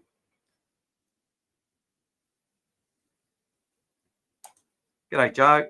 We need to trust the process. They wouldn't have signed Galvin if he wasn't going to bring a toxic nature. Also, this media is trying to derail us. They love this. They feed off it 100%. That is the truth, Joe. Gus didn't sign Galvin 3 to 4 weeks ago. He wasn't off contract to be signed to another club. That's right. And what Sam's alluding to is what the media rhetoric is, because he obviously doesn't trust Gus and doesn't like him, which is his prerogative, right? That's everyone can enjoy footy how they want. It's all a big fucking drama anyway. It's like reality TV. We're all a part of it. Gus couldn't come out and he couldn't say nothing to the questions he's asked. He couldn't say he was interested because it's a breach. And he said the exact things that you've got to say. Well, this kid, if there's a chance to get him, we will get him. But I'm not going to say that until there is a chance to get him. And that's exactly what happened. He wasn't out there meeting with Galvin in secret. Had a brief meeting with him last year, like at some mutual fucking area event. And he just said, I couldn't believe he was like a kid that was tall. And I couldn't believe that kid was on the field doing what he was doing at that age. He's a little bit mesmerised by him. And maybe that has come into things, but so fucking what? Every single scout that's out there sees kids doing stuff. When you go down your own footy club or you go watch your kid at school and you see, and if he's not the best player, but you see other kids in the team, you go, fuck, this kid's going to make it in the NRL. Look how good he is. There's about 40,000 of those kids running around Australia. They're good at rugby league. They're good at fucking whatever they do. They're just good at anything they do that's sport. There's a couple of them now in every school. The whole community get behind them if they do make it. Everyone thinks this kid's going to be the one. Half the time they just end up being average NRL players. Other half of them don't make it. End up enjoying the party life and getting on the piss and don't go anywhere. G'day, brother. Not worried at all, and picture this Galvin at fullback in the future. He's super fit and he's always around the ball. Just need to fill out in defence. I don't see him there, but fucking who knows, man? He could be. Scary man, why didn't they sign Sexton 3 to 4 weeks ago? Because they weren't signing him, Sam. He was never, they haven't talked to him about signing him. They've said, we're not having discussions with you about your contract yet. We understand you're off contract. We understand you went to the open market publicly. And we understand that your manager's speaking to various clubs. We understand you can get good money as a half. We know you're going to be okay. But right now, we've got a big decision to make and we're not ready to make it. And we're not sure if we're going to be able to give you a contract or for how much or for how long. Now, if that's what the club believes, why wouldn't we believe the club that's got us to 9 wins and 2 losses with those players knowing that their future may not be with the Bulldogs, even though they want to be with the Bulldogs long term, right? They're professionals and they have to do what they've got to do every single day they're out there. Okay? I think Galvin will play lock in the future when Mahoney moves on. Yeah, well, I think he could. That's actually not a bad point, mate. And I think he actually might come into one of those lock roles, especially between now and round 20 before Salmon gets back. And especially, I think they'll carry that lock and also carry Bailey Hayward to play some minutes at hooker with a view to getting him to start in some games and to rotate Reed and give Reed a bit of a rest and then, use Reed in the final series because I think Reed will stay, but he may not. I think he'll stay till the end of this year at least. And then it'll be a decision whether he goes early or stays to try and get a premiership ring or two before he leaves, which is a possibility. All these people just looking past are just as bad as the one saying where Galvin's to blame, in my opinion.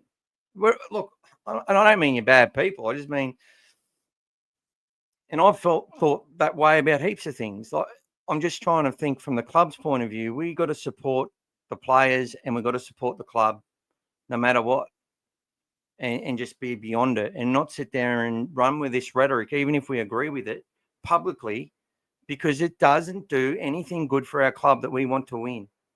We want to show that we don't give a fuck, that we're indoctrinated by our club to the point that they tell us to jump, we say how high. That's what we want our club to think. We want our club to feel so in tune with its fan base, that they just want to go out there and fucking do everything they can for us because we're so determined to support them no matter what. That's what I believe a supporter. That's how I try to be. It's hard sometimes, though, I tell you. Like, don't think that I don't sit there and watch a game and start swearing at individuals on our team. Of course I do. Right when he knocked the ball on there at the scrum, and then there was the next one where the pass went down. Then they score and go ahead at half time. I'm like, fuck. What, wasn't anyone else? Then they show the replay and there was a little knock from Kickout's foot. And that's happened heaps of times. And then you go, mitigating circumstances. But I'm not going to go publicly and start telling everyone, read shit. Like some of the people. Some fans think that they've got this higher than mighty fucking attitude of, if you accept mediocrity, you're going to be mediocre. Fuck off. We are mediocre. And when it comes to playing rugby league, this is the sport we love. And we love our club and we love the players who go and put their fucking ass on the line, whether they're the best player or just some average Joe Blow who's filling in for a little part until they move on. Like a Ben Chiselowski, who was probably rated one of the worst ever players to play for Canterbury. But he fucking got out there and tried hard. And his mates loved him. Why should we sit there like we're high and mighty? Oh, if you accept mediocrity, you're mediocre. And the club is going to be mediocre.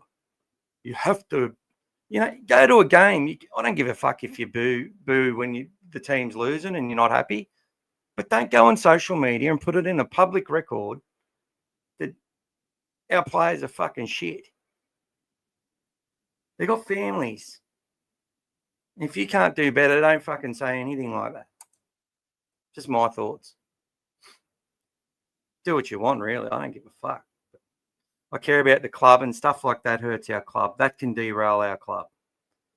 You say the Dolphins had to win the game to keep their top 8 hopes alive, but from 7th down to 17th, it's a 4-point difference. I get that, Timmy, but that's because of the way that teams there's so many upsets in the competition, Timmy. There's so many upsets. And if they lose that game, right, with so many teams ahead of them, and you've also got to take into account buys, right? How many clubs have had a buy and how many haven't? So actually, when I think about it, I don't think the Dolphins had a buy at that point. So they were actually doing better than they appeared to be doing. But I still believe, from a player's point of view, when you've had 4 wins and 7 losses, you're going to be fucking desperate. And they're coming up against a side that were favourites. They were playing in front of a crowd which was severely depleted because of the weather and had heaps of players out. They went out there thinking they were going to win, and that's exactly what they did. And I felt that they were more desperate than us in certain areas, and they were. We can't deny that. They got the bounce of the ball and they got the referees' calls because, in the referee's opinion, whether I like it or not, a lot of referees sort of go with the momentum, which is why I was so pissed off when we didn't get that try call for us, because we had the momentum and it was backward and it was a momentum killer. And for the most part, referees ref advantageously with the momentum. And look, everything I say doesn't mean it's fucking gospel. I'm just a fan, right? And that's what I said. They were desperate, and I believe it. If they lost, this season looks a lot worse than it would have looked. And that can get into a mind of a team. You start trying to scrap it's getting beyond us. And then clubs start to change tact, and, players become desperate, and clubs move from plan A to plan B. People get dropped. It's been happening to us for years. Okay, all good. Galvin only got released last week, I'm pretty sure. And the Galvin said he wanted to go to the Dogs, and I think Gus pushed to have a sit down. And that's fair enough. Montoya isn't going anywhere. Mark says Montoya isn't safe by a long stretch. Well, see, Mark, this is another thing, mate.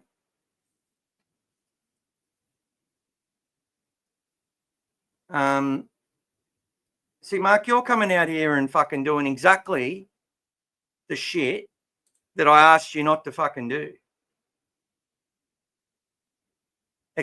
Trying to create fucking drama amongst the fan base. I don't want that shit. We don't need that shit. Expect to lose Cassius Tia and Joey O'Neill in the wake of this signing. Like, if they don't accept the challenge and they can't progress, Cassius just been extended. Joey's in our development list. Most in the development list don't make it, as you should know. Lipboy's in the development list, but he's been signed into a top 30 position for next year. And that doesn't always transpire either. Why are we sitting there creating drama around these players? Galvin's come in. Sexton's likely to go, which is what we can accept is probably what's going to happen. And I've said it for weeks. Out of all the people off contract, there's probably only one that we're going to keep. But there's others we're going to upgrade into the top 30 as opposed to bringing other players in. But this is exactly the shit, trying to create fucking drama. It's already there. But trying to make excuses for these kids. Trying to sit there and say, we've, like, by Gus signing this player, now these potential superstars may not stay with Canterbury. Tia came from the Roosters, and we gave him an opportunity, and we like what we see. I love Cassius Tia, what I see. And I see so much variation in his game. If he isn't able to accept the challenge, that's his problem. If he sees his future elsewhere, that's fine. Doesn't mean, but it's the rhetoric how we say these things and put it out there in the fucking sphere, which is destabilising. It's basically trying to say we're fucking our club because we signed Galvin. It's exactly what I've talked about in this whole program, in this whole live chat. What I'm against is people going out there and creating narratives as an excuse for us potentially failing because they, in their heart, don't believe the club's going to fucking achieve what it's going to achieve. And I think you don't believe it.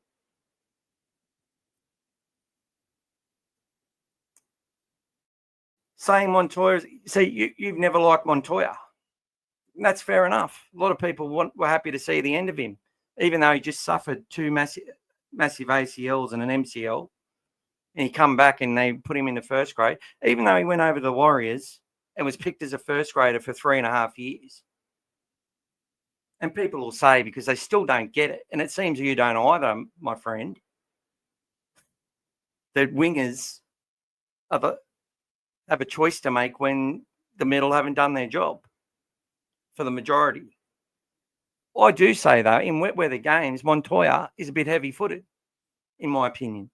I think there's sometimes could be better options.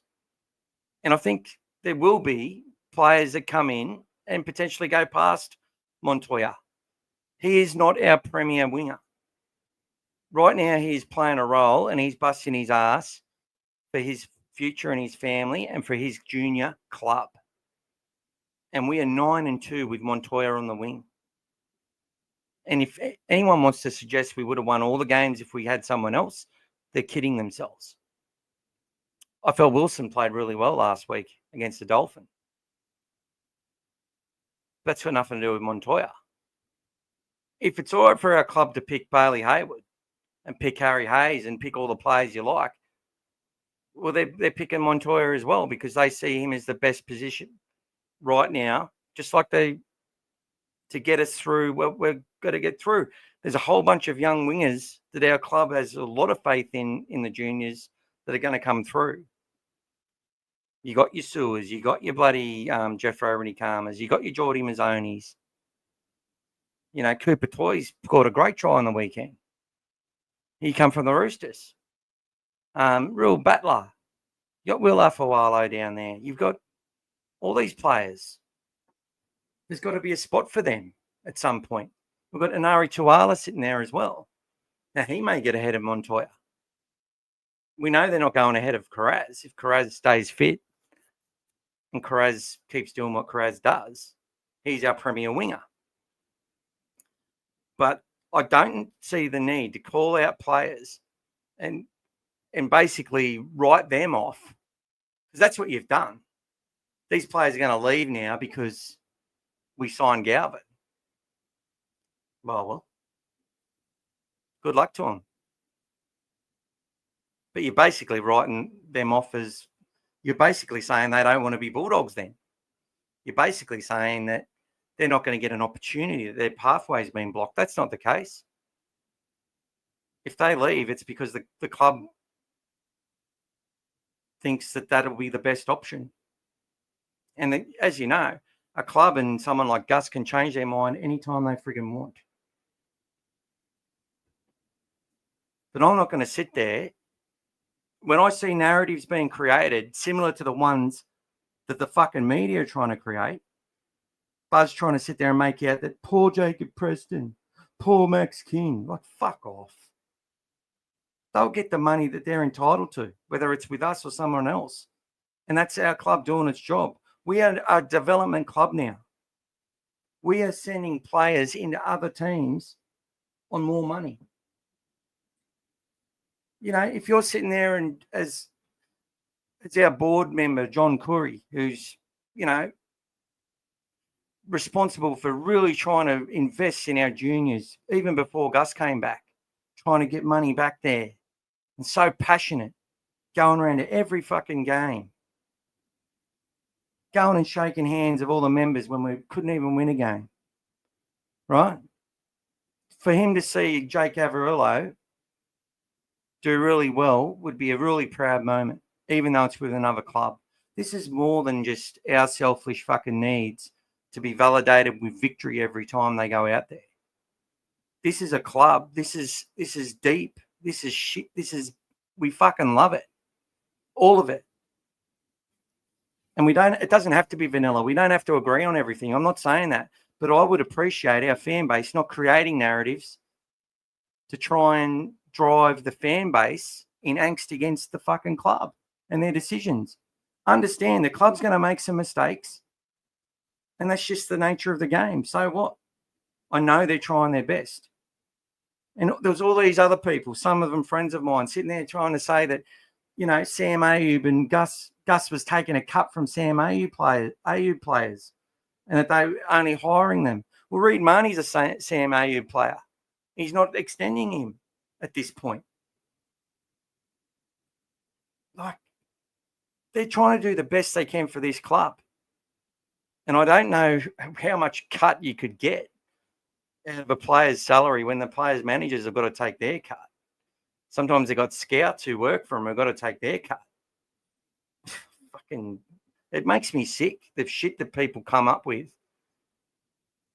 And a lot of it does come from little leaks and rumours from disgruntled little ex-employees and security guards and people around the club that just only care about their own ego and nothing else. But, mate, I do think that journos have a job to do. The sport, journos have a job to do. The sport wouldn't be interesting without, but they do get on my nerves, but I'm sure they're good blokes. Some of them are good blokes, mate. But the thing is, they've made themselves celebrities based on lies and bullshit. But I've always said, and this is the other part to it, they have to get people, their advertisers, in front of people. And the best way that they've learnt to do that is by creating division and outrage amongst fans, against each other, and within their own fan bases. But the target on Gus Gould is because of one major fact. Gus Gould single-handedly was the main fucking influence in stopping Rupert Murdoch from owning the game of rugby league. Now, he missed out on Facebook. He missed out on MySpace. He missed out on lots of shit. He tried to, bring a paywall to news, and they're still fucking, you can get their news for $1 and their papers for $5 for 6 months if you work hard enough with them, They behind the 8 ball. They missed out on millions and millions of dollars and control of the game. And now they have to pay the NRL. All because of what Gus Gould did and said to stop Super League. And every employee were tasked at the time to fucking go at him at every opportunity. So everywhere Gus is, it's just so far ingrained in them to take him down and whoever's attached to him down. Last year, that disgusting little grub, germ, Buzz Rothfield, who sometimes I feel sorry for, real hate, little bit of love relationship I have with him. He tried to fucking take our chairman's thunder and release that Gus Gould was orchestrating Adam Druisi to stab him in the back so Druisi could be the head of our board, which is absolute bullshit. That's how far he goes to try and create a rhetoric and narrative for our fans to have against our club, to add to that shit list he's got that he reads out every time he wants to have a crack at Phil Gould. Oh, Bregan Campbell, Gillard, Wanga Blake, Ivan Cleary, Hook. Oh, shut the fuck up. Sorry for all the swearing. I'm just really fucking passionate. John Curry didn't get to resign on the terms he was supposed to resign on because of fuckheads like Buzz Rothfield. And he's still our vice chairman. He's still doing great work for our club. He's still a huge part of what we're doing and where we're going and how proud he should be. And Adam Druisi has nothing but respect and love for that man. They're friends, right? And they do what's best for our club. And sometimes not everything's kumbaya. Of course it's not. They've got to have disagreements. They can't all be yes men. And they're not.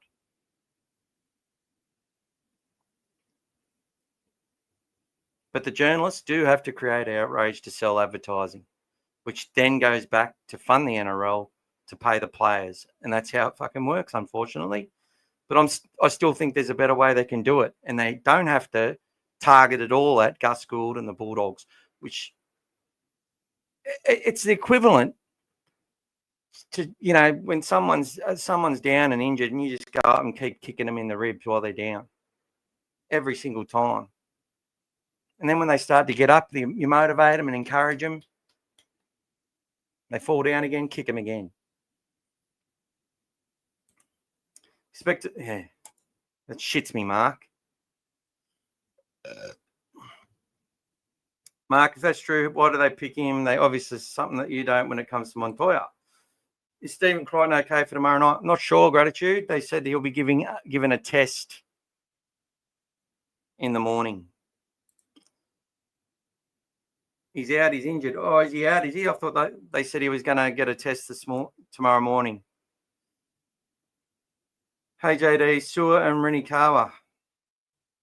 Yeah, Jaden Sewer and Jeffro Rinikawa are big chances to get into our top 30 by next year or the year after and be playing NRL. No fucking doubt about it. But Montoya has earned his spot ahead of other people in the club, and while we're doing well and he's playing well and doing his job, he's earned his spot. He's ready for his spot, and it'll be up to someone for them to take his spot. And I trust they'll do what they got to do. Beautiful buzz impression. Thanks, man. G'day, James. Thank you. Nobody cares about Softfield. Well, yeah, but you validate a lot of the shit he says, mate. Even with that narrative about Tia and O'Neill. Now, I know that's what you truly must believe, and that's fine. You believe that. But you're actually creating a narrative to suggest that the club's fucking itself when it's just completely normal. Just because we're a club who's, and I love the fact that you're invested in our juniors, but I'll tell you something now. How many junior games have you watched? I can guarantee you, fuck all. I know you've watched trials. Definitely watch trials because they're advertised. And I know you've probably watched Foxtel games and you've seen a couple of games, I'm sure. And you know your rugby league. I know that. I've listened to you talk about league. I know you get it, right? You see some things I don't see. And, you've taught me some stuff. But guess what? There's people the coaches watch their games every week. The coaches know what their stats are. The coach know what their supports are. The coach knows, what their beep tests are and what's coming through when they do everything they do. They know why they didn't get to certain parts of the field because they couldn't get there due to fatigue and whatever else. They fucking know. You don't. When they give them the opportunity, it's probably going to be through injury, suspension, or bad form. One of those three things. And if they get their opportunity and do well, and they believe that they're the future from that point, they maintain their spot. If they're still below in the pecking order, they lose their spot when someone else comes back. Simple as that. Buzz drives everyone nuts. Well, he's driven me nuts for years. Crichton's plane was confirmed on 360. All right, thanks, Joe. G'day, Bruzzy boy. Gus is a liar and look at his history of Gus Gould, backtrack and look, he belongs at the Dogs, same as Galvin. Oh, well, you're a big Gus fan, are you, Bruzzy? Thanks for coming and saying hello, bro. When did you get out of the 8th grade, bro? That was your greatest achievement in life, eh? Mate, if you're not a Dogs fan, we don't need you. This place isn't about views and clicks. This place is about Dogs fans coming together, sharing their opinions, and trying to unite against fucking dickheads like you. But welcome, and I hope you've been have a lovely night, and I hope that your team, whoever it is, plays hard for you. All right, I wish he didn't play. He's obviously not 100%. Yeah, well, it's state of origin, man.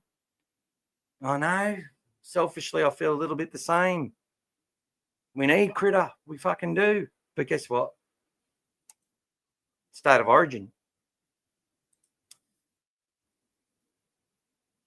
Don't know how you can be a member of Channel 9, a CEO of a club. It's conflict of interest. I like the guy before all this, but understand professional business now and not performing you're done.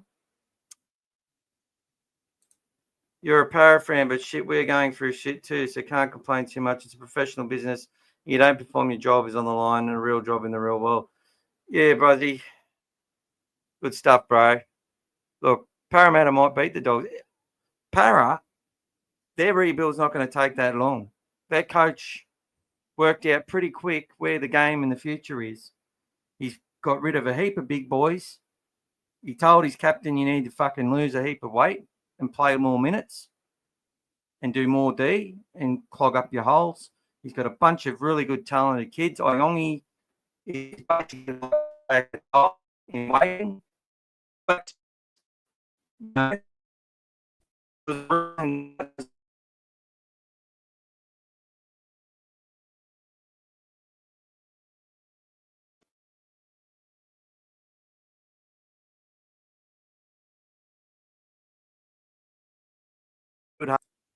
fuck, man. Hate when this happens.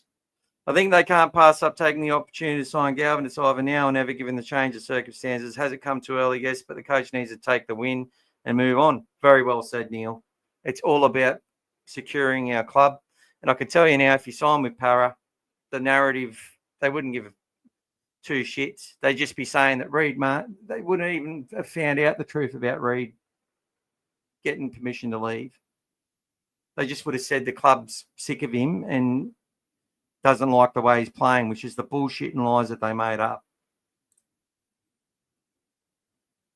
Yeah, well, Gus has got to do what he's got to do. He hates the media people. He's told Shamus heaps of times he doesn't like him because they are grubs. I work for them, mate. I know. I know that half of them spend more time working out the headlines they're going to use based on who's under pressure as a coach and who's up for being re-signed on November 1 and all the pieces in between. And they spend more time creating headlines that they can come up with, which is what gets people sucked in, more so than the content, than they actually do ringing people up and speaking to clubs. Clubs don't even speak to Fox News unless it's going to suit their agenda, which is hardly ever. Player managers speak to Fox and the Telegraph. Clubs don't want to fucking know them. There's very few journalists who get access to the clubs. I reckon Sam Tenuri is a parasite. Nah, he loves the doggies, mate. He does love the doggies, and I love Sam as well, even though we disagree. Should be noted on the Panthers, their arrogance in player retention has left them at the bottom of the table. Fact. No, it's not arrogance. I'm going to argue again. They've had to secure a bunch of kids. And they've always filled spots where they've been weakened. Always. They've always had 2 or 3 players just come in and do their job. You can't have... Like, if Cleary went to any other club, he'd be on even more money. Dylan Edwards is now the Australian fullback. Isaiah, the Australian captain. They've got Liam Martin, the Australian second rower. They're not just Origin players. They're also backed up as the best internationals.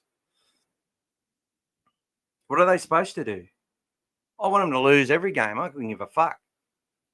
But I know that system is the one that Gus built, and they have to have a year where things go down. I'll tell you what they're doing. They're signing up youngsters like the Bulldogs and like the Roosters are. So when all these teams, because where do you think all the expansion teams are going to hunt first? They're going to go to Penrith. They're going to go to Para. They're going to go to the West Tigers because that's where all the best juniors are. They're going to go to fucking the Roosters and the Central and the players that they've developed from everywhere that they bring them in, and now the Central Coast, which they own. And they're going to come to the Bulldogs, the Sharks. And if they've been doing their homework, they'd be seeing how well Melbourne is finally going, developing its kids. And the Raiders have always had to develop people because it's hard to get people there.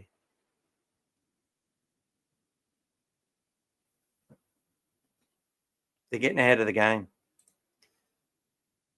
I love it too, Scotty, and I love your passion. And Sam, we love you, mate. But that's how I am. If I don't agree with something, that's how I deal with it. It's not for everyone. Not everyone sticks around to fucking, have a beer later. But the fact of the matter is, I love this club, and I'll protect this club, and I'll protect the players in it the best I can. And that's just the way I am. I don't do it for any other reason but to make myself feel good. And that's why I do it. Aaron Davis, hope Galvin derails your season. Great viewing. Thanks, buddy. Well, I love James Hetfield.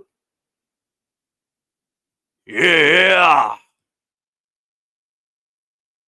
But that's good. If you're a fan of another club, I would expect nothing else. If you're a Bulldogs fan, I'd think that was fucking treacherous, and I'd slap you. I would. Just don't slap me back. Chris Smith is on a no-rating radio station. Why would anyone hear what he says? Well, that's the point, Lakeside. But guess what? He was trying to get fucking... He puts out a tweet because he's trying to get people to listen to him. And it worked. Because what he said has trended everywhere since. Burton the fullback. It worked, man. Sport Parrot, love the Dogs, how they have turned around the year this year, superior at present. Why would you not buy Galvin when he's available now? Anyone would buy him. We need to move on. Oh, that's nice of you, brother. Good on you, mate. Sorry I was a prick. But look, Parramatta, I'm really scared at that game, and it's got nothing to do with what's happened. I was scared beforehand. Had nothing to do with Galvin. I actually didn't think he was going to come. All right? And I was still scared. Because guess what? Parramatta versus Bulldogs, doesn't matter how they're going, where they are, throw the form book out.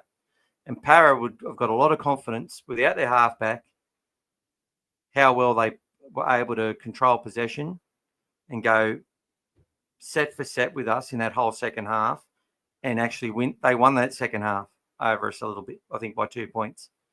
So, yeah, they'll take a lot out of that, and they're playing with good width, with good speed, and I think they're closer to the top 8 than most sides down where they are. Maybe even higher. So true about the media clicks, just don't engage it. They want, and we give them. That's it. The Dolphins game at 8-all, and we had an amazing setup for a few minutes. Then following the drop ball on the Burton spiral, the error of the back of the scrum, that was a turning point that hurt. And that was it, mate. And the game plan of the Bulldogs in that game was actually really fucking good. The way that they turned them around, sent them back the other end, made their forwards have to run back. And they picked a more mobile squad as well. Wayne Bennett learned that last year, and that's what they did. And that happened a few times where we set the game up and then didn't consolidate. See, we need to maintain possession, and then when we turn it on the inside, not really throwing much at him, just making him make another tackle, another jab to the head. That's when they crack. But they weren't cracking because we couldn't assert dominance and possession for long enough to make it happen. And that's our system, and that's how it works. Get behind the club, then and stop shooting it down. Look, he loves the club, mate. It's just normal, mate. Mark loves the club too. And he's still created a few narratives that I haven't liked. But I still like him. Hey, Mick, we love your Buzz Rothfield impersonation. Thanks, mate. Nick Kotrick, that's it, brother. Thank you. I always forget his fucking name. Gould is the best negotiator strategist in the game, period. First rule of negotiation, never let anyone see your hand. So you get it, mate. The fact is they all know what he's doing anyway, but he hasn't misled anyone because everyone assumed he was doing it anyway. They're just all fucking bitter that Gus got his man, and they all know how his kid was. And Gus got Bulldogs have really a signature over the club that we're linked to. That's the one from the first one, and this guy, Lachlan Galvin. That's actually guys, me ass gets all.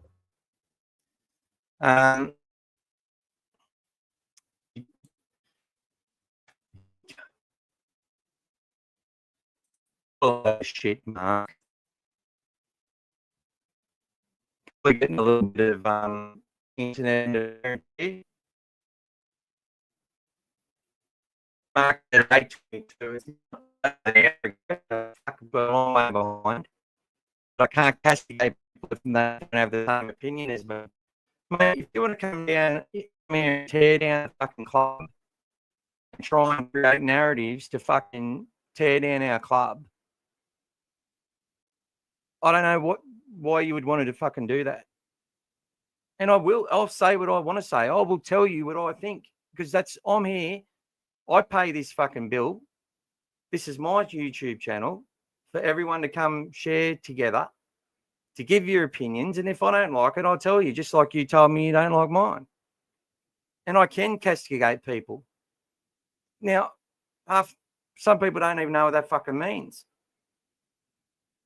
What I'm saying is I want our fan base to understand that their actions can derail our club as much as any decision that's made by our club.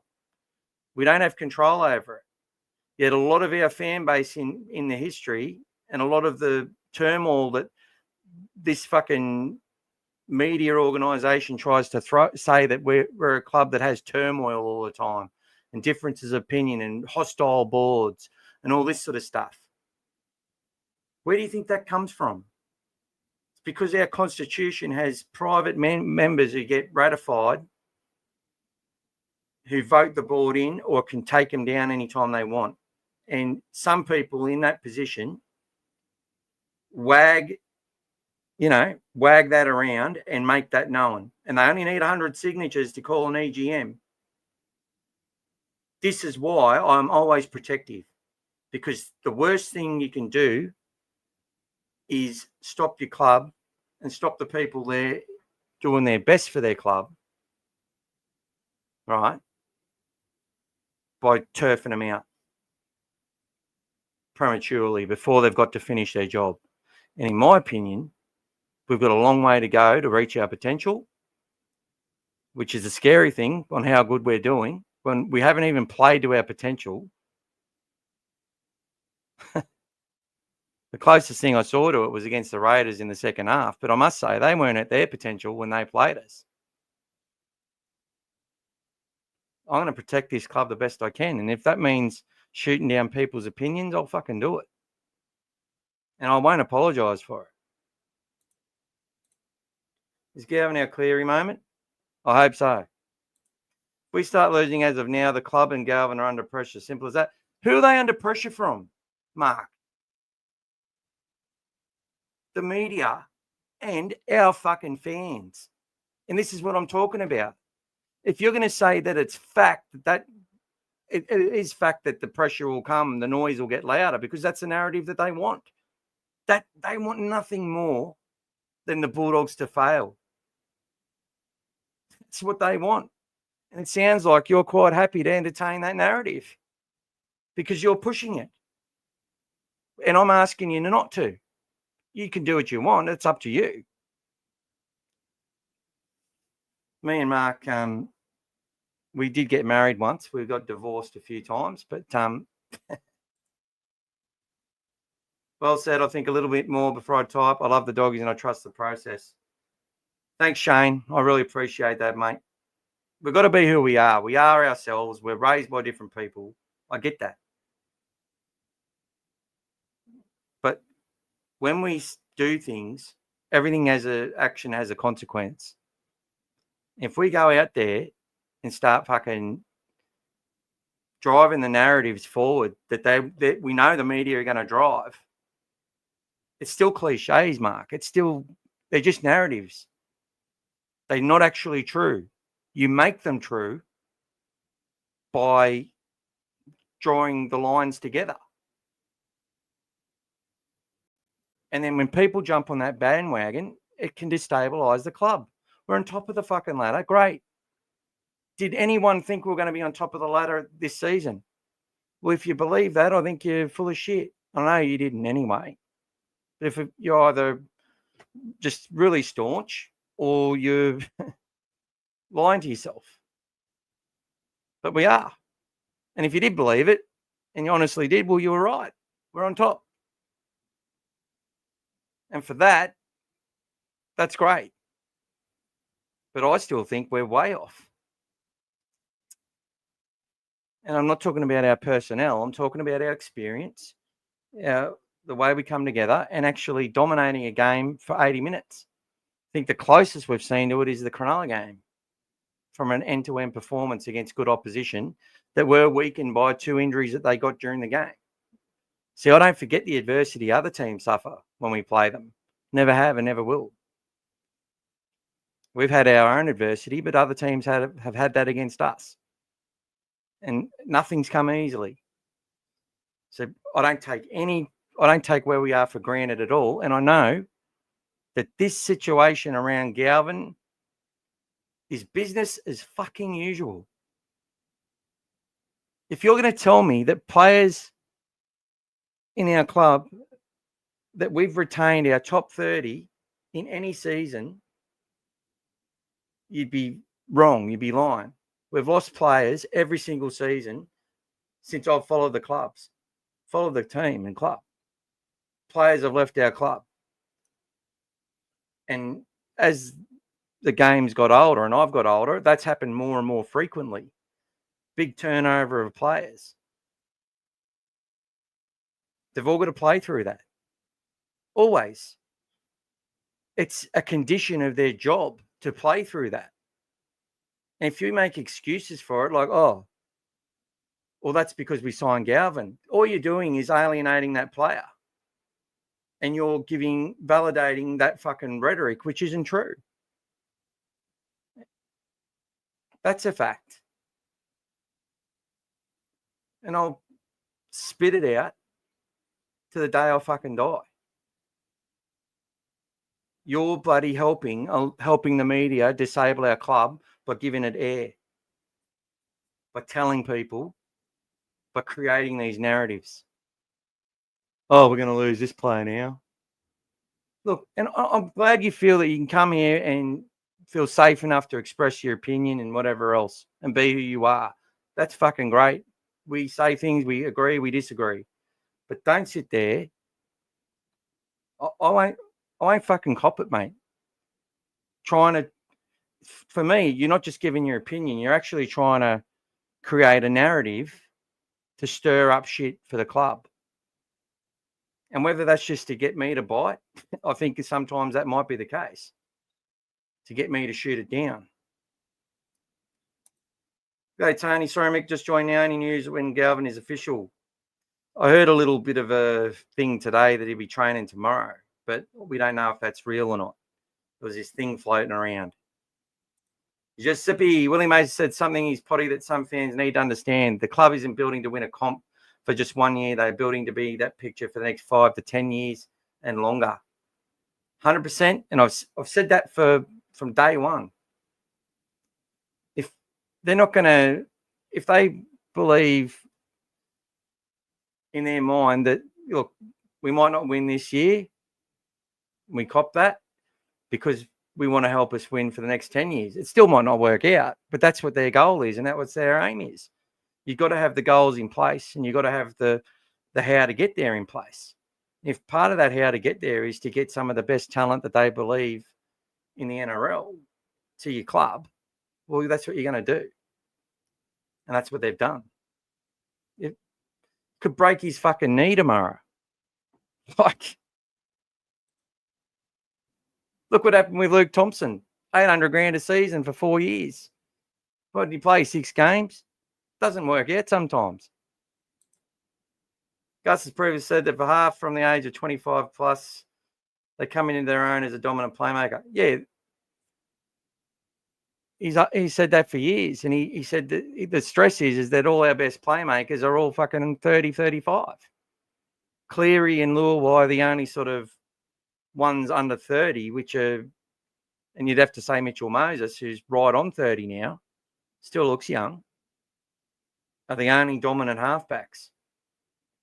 But some people will try and make you believe that Toby's one of the best halfbacks because we're coming first. I'd suggest he's defensively, for sure, in our system, 100%. But it's our system. It's a role they play. G'day, Dave. G'day, D. Champion. It's time to unite as Bulldogs fans. Trust the club. Trust the process. We may not agree with every decision, but it's our job as supporters to back the club. That's right. And not feed into narratives and enhance and push those narratives to try and destabilise our club. If you love our club and you think that Gus Gould is bad for our club, I understand it. I do.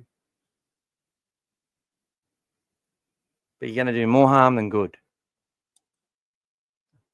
Joe Worthington, I hope it works with Lachlan. My concern is he seems like an individual player and Bulldogs play more as a collective. I think that's, but yeah, I get that. Like, he's more likely, he's more of that sixth player because he is going to, take that blindside run and run it on the fifth when he sees the opportunity where Toby's just going to kick it. Unless he's sort of told to fucking do that occasionally. And he's going to throw a ball because he sees something and someone's not going to be there. And Burton plays a bit like that sometimes, because, and that's the 5/8 role, to be that sort of more heads-up guy. When you want your 7 in the mould of an Nathan Cleary, he's just going to kick the ball in the identical spot it needs to go, have his team go to where it's got to be so he can kick it where he needs to, or the other kicker can kick it because they know where they're going. All regimented, all systematic, and we're very, very similar. So I get what your point is.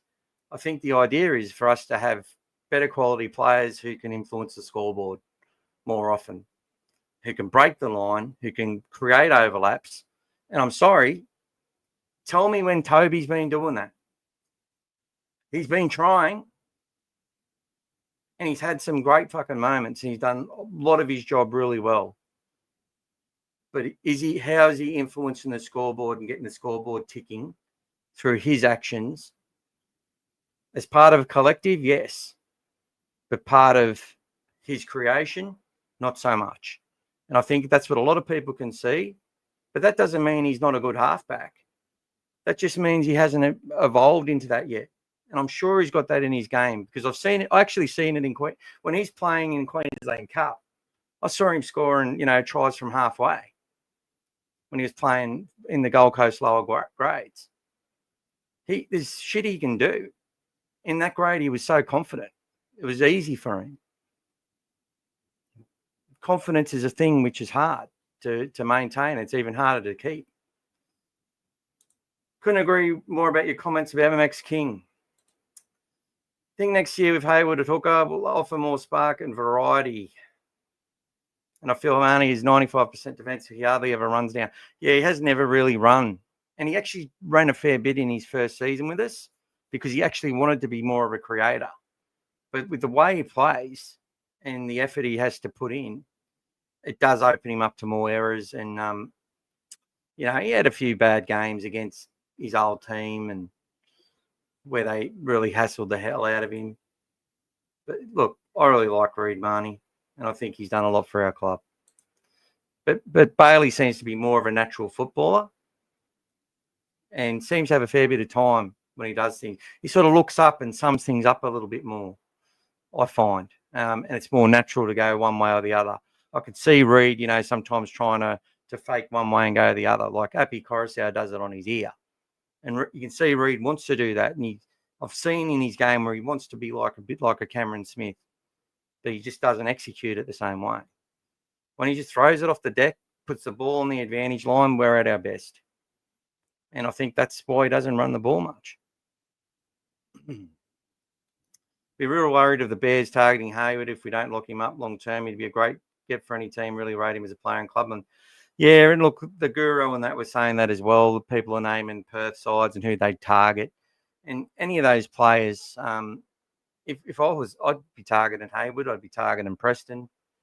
You know, if I was the PNG side, I'd be targeting Kikau and trying to lock up that Fijian pathway, which he's got a lot to do with, which is producing more and more really good kids, and eventually they'll do really well. There's lots of players you'd target, and he'd definitely be in the conversation.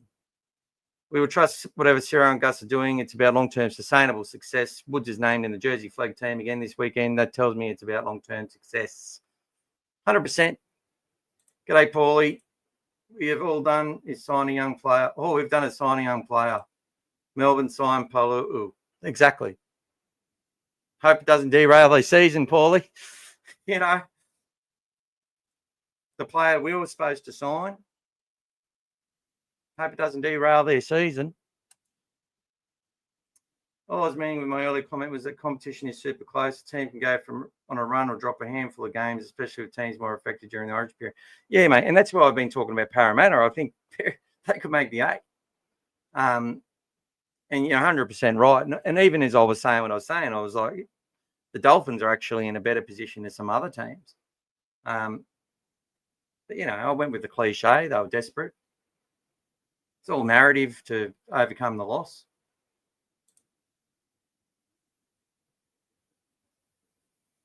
You're barking up the wrong tree if you think you can tell me what to think.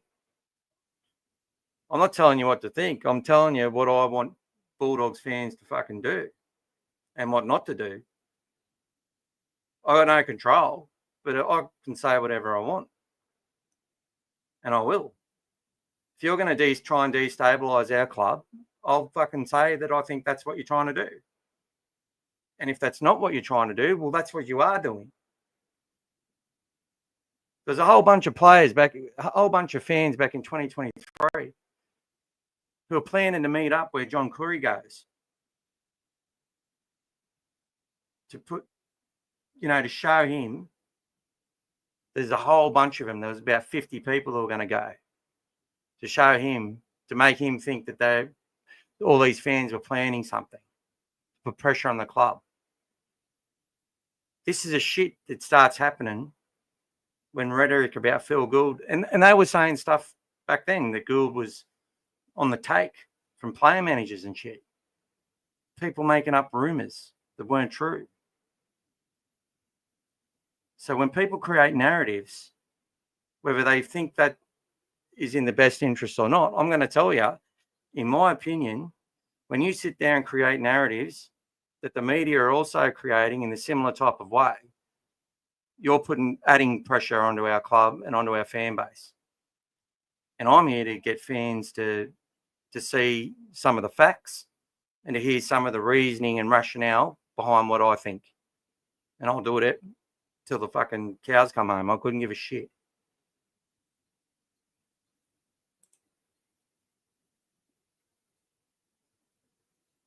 Too much negativity from some fans. Need to back the boys no matter what, who gets picked, and enjoy what we have going for us and trust the process. That's right. Fucking enjoy it. Hate it, love it, enjoy it, whatever. He's not telling you what to think. He's saying stop saying negative things that may not be true. It affects our club and players in a negative way. And that's what Gus was saying last night. And his hands were fucking shaking if you did not notice. I've never seen him. He was rattled last night, Gus.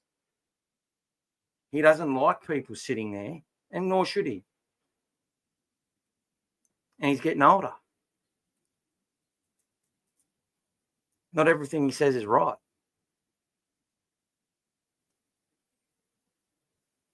But he can see what the media are trying to do. And he always says, I don't know why they're trying to do these things, because he doesn't want to give them that airspace to make them feel that they're achieving what they're setting out to do. For clicks, for TV. But hey, it gives me something to talk about and whinge about, which I've done for the last 2 hours and 25 minutes. You can't keep all the juniors. You're not going to get all the choices right. Seen it time and time again. Smart man, Damo. Just got to accept it. We don't want to lose the next Jonathan Thurston. But if we see someone who we think is going to be that, and there's a chance to sign him, you fucking sign him. And if it means you lose a potential Brent Sherwin to get a Jonathan Thurston, you go, well, Brent Sherwin won a comp. Jono won one with him off the bench, and then Jono only won one more, but he won 8 Origin series. And he's going to be in a future immortal. Brent's not. I love Brent Sherwin, one of my favourite ever players. As I said, Gus Gould said Matt Singh was a chump when he brought when his recruiter brought him up. Someone he trusted. He goes, "Who's this chump? He's hopeless." Turned it out to be his favourite ever player. He's not going to get it right all the time, and no one's saying he is. Accept that. If you think that we should win every single game and we should be beyond reproach in everything we do, fuck.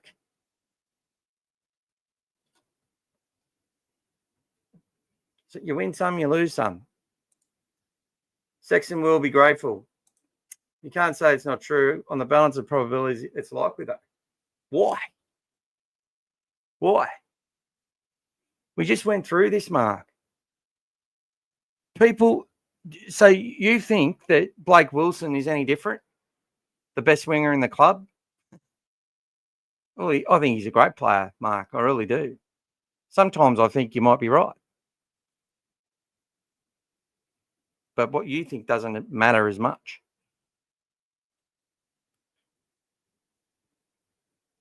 But he's off contract. What if they just went and signed another wing? They went and signed an Ari Tuala. I'm like, why would you sign an Ari when we've got Blake Wilson? I thought that. Because they did. Because they made a choice for our top 30 in our club. He's hurt his foot. He's been injured all year. Hasn't worked out. We'll see what happens there. But is Blake Wilson's, like, him not being signed by the club when he wants to say, is that derailing our season, Mark? All this stuff had been there and got us to 9-2. So why are you allowing it and allowing the media? This is the question I'm asking. Why are you so happy to allow that media rhetoric to ring true just because we lose games? We lost games last year. Was that because Avarillo was leaving? And last year, who left from last year? Is that because Liam Knight was leaving? And didn't get a game? Did that derail our season last year? What was it? Like, you're just adding assumptive rhetoric to form cliches and narratives that have actually no fucking bearing on what actually happened. You're just assuming that, which means that you're dismissing and diminishing the thoughts, the abilities, and the motives of not only the fucking club, but the players as well. Making excuses for them. Think about it. That's not helping our club or helping those players. By you sitting there going, "Oh, Paul Cassius and Joey." Fuck no. Gus loves all these players. He wants them to all succeed, and that's up to them. If there's someone put in their way, doesn't matter. There's going to be someone else pop up who gets in someone else's way. Who fucking cares? That's just the way it is. He wasn't even first grade. Now he's a cemented first grade, and the next deal will be $500K plus. And that's it, Paulie. It's possible, yeah, but it doesn't mean anything bad necessarily. No. It just means they didn't win, which sucks because we want them to win every game. But it doesn't have to be we don't have to put all that shit on. This is the thing. Why would you sit there and put that on Galvin, on Serrato, on young on Luke Vella. You're saying it's his fault. But you're happy for him to wear the achievements for having other players come through that he's had a lot to do with. See, you're just picking and choosing. We lose, you got to blame someone. We win, it's because the players that you see as the ones you like the most are the reason. For me, it's a team effort. It's a collective effort. And you win together, you lose together. Fuck. Imagine if people acted like that on the battlefield. We'd all be fucking dead. Oh, he left the front line because there was a hero who was better, and he got a better gun. He got to use the cannon. I wanted to use the cannon. Oh, fuck me. Sorry, my son's just gone to the Navy, and I'm missing him a lot. Galvin isn't just a help this year signing, it's a help create a long-term dynasty signing. Yes, it's an opportunity for him to become the best he can be, and it may not work out. And that's when you just go, oh, we got that fucking one wrong. Oh, well, move on to the next. It's a business with people's lives at stake, and they're not out to harm them. Galvin under Sarah will dominate the competition if he makes it. He may not. He absolutely will.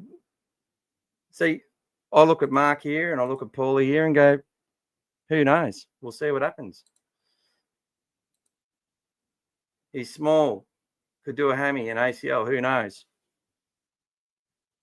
He's 6'2", mate. He's about 92, 93 kilos. He might. Mitchell Woods has been doing hammies since he started training with the top squad. And he strained it again last week. The prodigy might not work out. Now, I watched Cassius last week against Manly. He didn't have a very good game. He was good while we were running downhill and doing well when it got tough. But who knows? He might have been carrying an injury. He had to play Jersey flag last week because Woods did his hammy. So they dropped Cassius down. And they lost that game against the Warriors that had only won 2 games that season. And they led them in that game. They should have won. Both games were high-scoring affairs that we had real big chances to win and we lost. But that's because Galvin's coming. We could say that. You don't come into first grade oozing that much class, being the fittest bloke at your club at 18 and footy nerd and not make it. Barring injury for sure, Mark.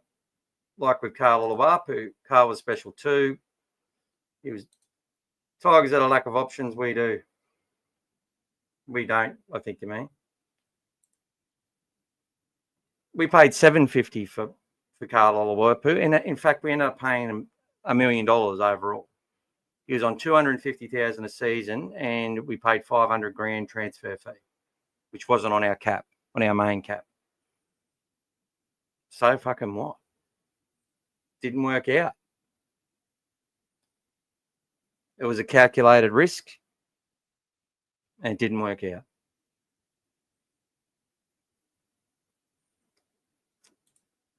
Tigers have a massive junior base, and I think if you go to the exercise of the great sides that they can create from their juniors that have gone elsewhere,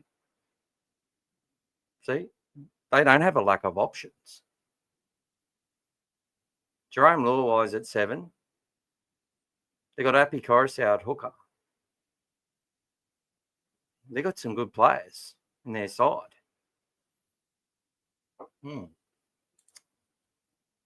And they got Heath Mason. They've got a bunch of kids. They got 2 Fainu brothers who can play in the halves and are really good.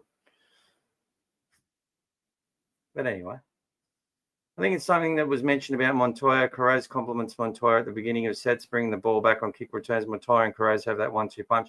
Yeah, I said Montoya definitely plays better off a Carraz run, 100%. He's better when he can wind up and he has that time and space to run onto the ball and launch and sort of turn his hip. He knocks people out with it. He does. Bedtime, Mark. Michael, like I told you recently, Gus is Scarface minus the coke. In the eyes of the media, they point their fingers at him. He's the bad guy, according to them. Look, he's happy. He's happy to take the bullets too, brother. Happy to take the bullets. It would get to people sometimes, though, and I'm sure it gets to him as well sometimes. He's getting older. Probably wants to enjoy his life. It's the first one there, the last one to leave. He never stops working. It's like doesn't stop. He should be valued by everyone here, whether they like him or not. It's like people go to battle with Gus, the way they carry on. It's like they're in a big battle with him, like they think they know him and they think that they know better. And they should, it's like they're jealous that he's getting the money. And I think Buzz says that. Oh, he's misleading the people. Fuck no. There he is.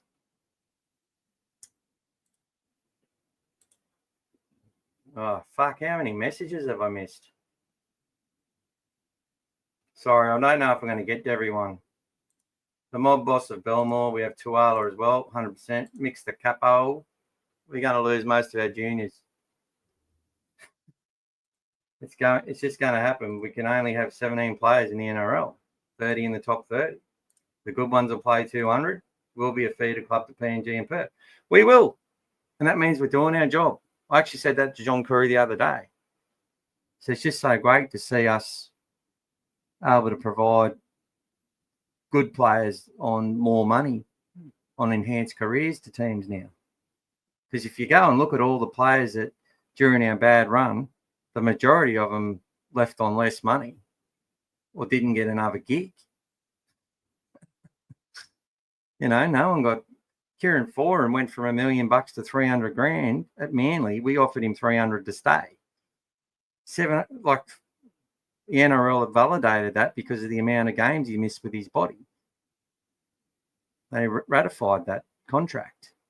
He said no, went back to Manly, had a really good fucking season. Oh, my God, they ran 4 and smashed us 66. So, yeah, I'm starting to get a bit tired, guys.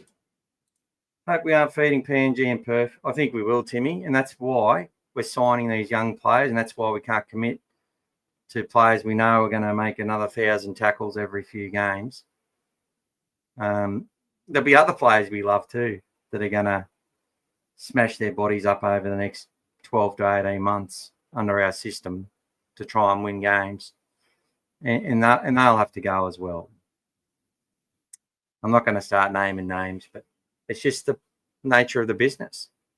And we'll have young players who will take their spot and start their journey of torturing their bodies, smashing their faces up, going from beautiful, young, handsome men into people with massive cauliflower ears and,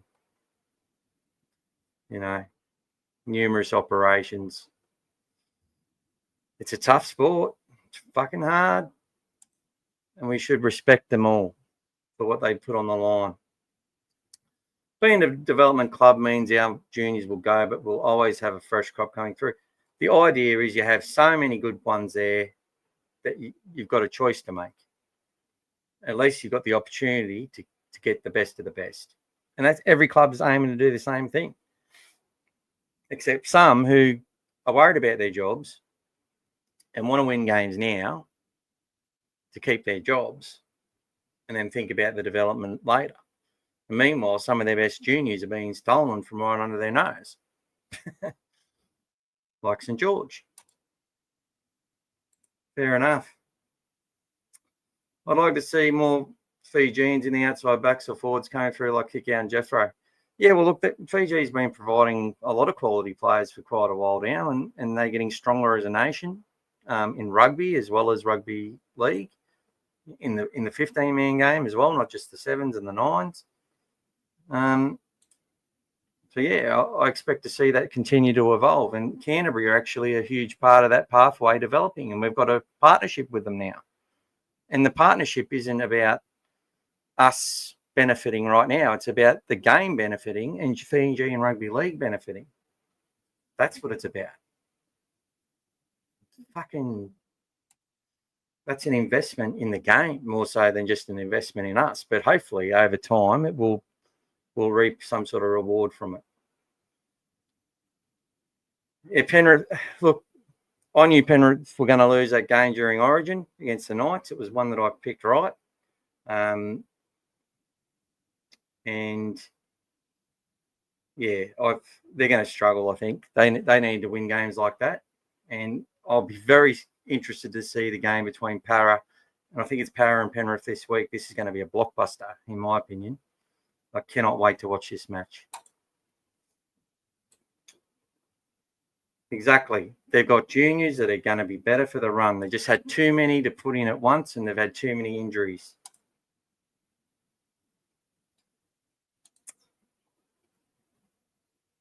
There we go. I've got too far ahead of myself. They're stuck with some big boppers. He's not that big, Timmy. He's about 103 kilo, I think. Real nuggety type.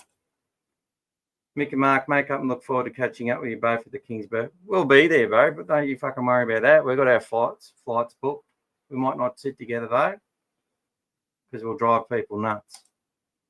But we've been to the footy together and had a fucking great day. Mark's an absolute gentleman. I did a ladder prediction at the beginning of the season, had the Bulldogs finishing in top 5. I had us finishing first. Because on that ladder predictor, I just keep, oh, yeah, we'll win that. I'm hopeless. Tip with me heart, not with my head. Under Serrato, Galvin will develop in New South Wales next number 7. I can't wait to see what firepower he will bring to our right edge. Well, let's hope so.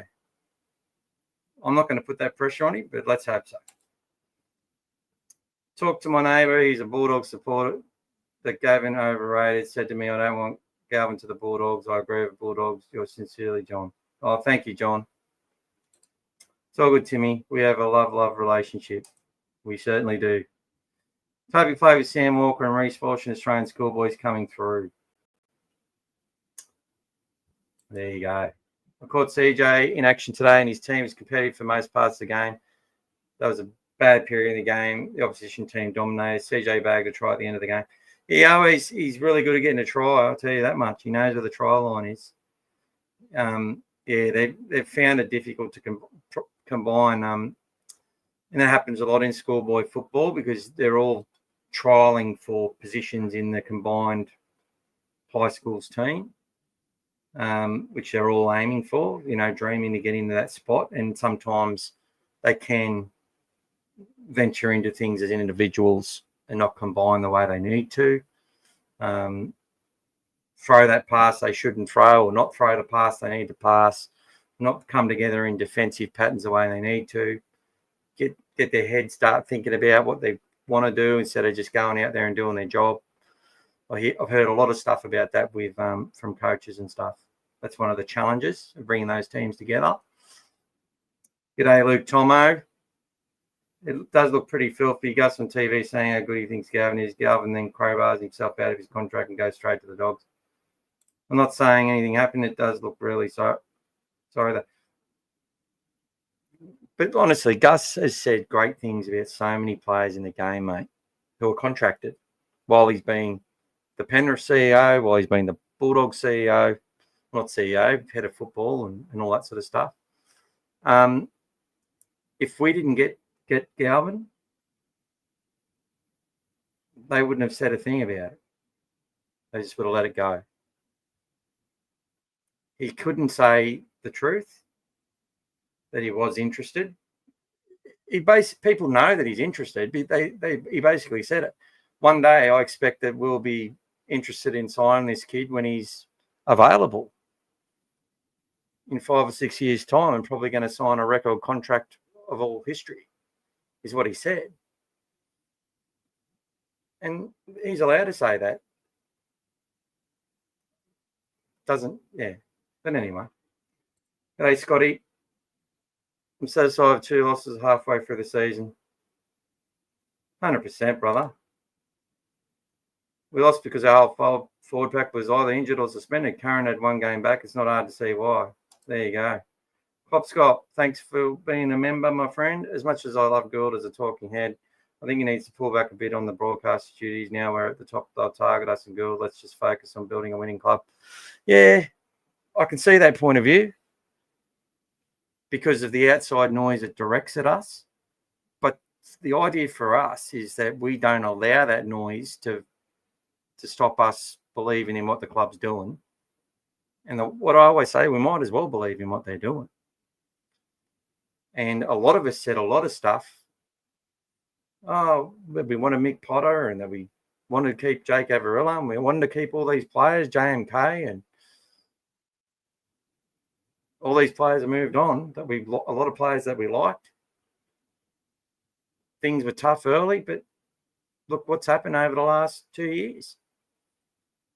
Because they didn't listen to us fans and they stuck to their process on what they were going to do, and it's reaping rewards. And this Galvin situation is just another one of those decisions. And it's just another mid-season signing. It's just another. And this is what I mean. When people start saying, oh, poor Toby, poor Mahoney, and all this sort of shit. Yeah, if people are mocking them, yeah, they shouldn't be mocking them. But they're going to be fine. They're good quality players and they'll get it home. And hopefully it's still with Canterbury. I still hope for that. But if not, that's what happens. It's not a big deal. There's 7 players off contract. Why should any of them, why are we only talking about Toby and Mahoney? Why aren't we talking about Daniel Saluka Fafita if he might not be re-signed? Why aren't we talking about Drew Hutchison? Just because you might not think he's the best player doesn't mean he's not going through the same stuff. And who's to say he's not loved and cherished by everyone in the club? And that might derail us. The fact he might not be going off getting a job next year with the Bulldogs. How is that any different? Just because we think Toby's great and we think Reed's really good. So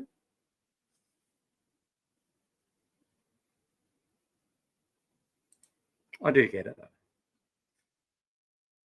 That's right. You don't give away your tactics. At the end of the day, Sexton is a better player for being at the Dogs. Players come and go. Couldn't have said it better. Could have done this whole thing saying that. I've got friends' daughters in the Navy, mate. Haven't heard any complaints from them. They have a lack of wisdom. Booze, bus, Rockfield. Spent some good time with Curry on Saturday, the Bulldogs race day. He's a legend. Yeah, great bloke. And he came on here and gave us our time and did an interview with him. He's a really good mate. Good bloke. He's clear to play Origin. I'm not sure, Timmy, but somebody said that earlier. All right, guys. I'm pretty much burnt out from tonight. I will quickly. So I had these all set up, but I went off track. They want to divide us because it sells papers, it sells advertising, gets clicks for advertisers, and anyone tied to Gus Gould, they want to punish. They have ever since the Super League war because he stopped that company from owning the NRL, owning the game. Lies regarding Burton at fullback, that was a lie by Chris Smith, or he was given some information, he shared it, and all of a sudden it became rhetoric around where people were saying, Connor Tracy's going to lose his job. What about Connor Tracy? Kenty? Braith, what about Connor Tracy? What do you fucking mean? Burton's not taking the fullback spot? Are you serious? Anyway, how do we stay united? We don't create narratives that go along with the rhetoric. The people in our club are unsatisfied because they're not going to have a job with Canterbury next year.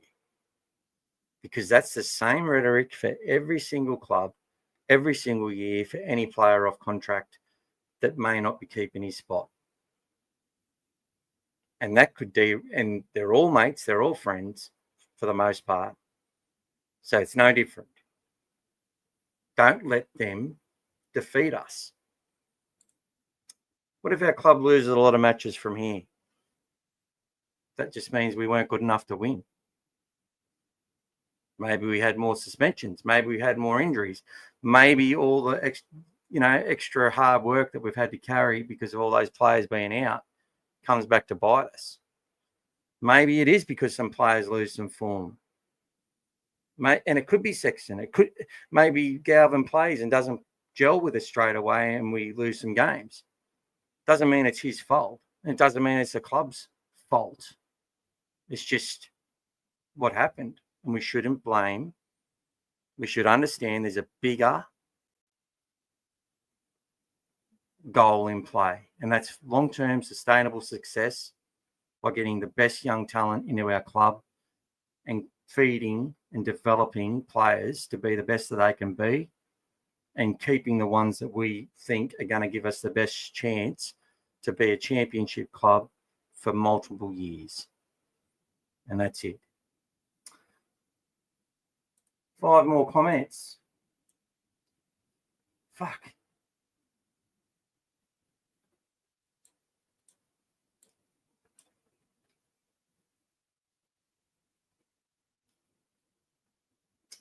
Hi, mate. Great cast. Hopefully bounce back next game. Thank you, Jason. Best Doggies podcast. Thanks, Mitch.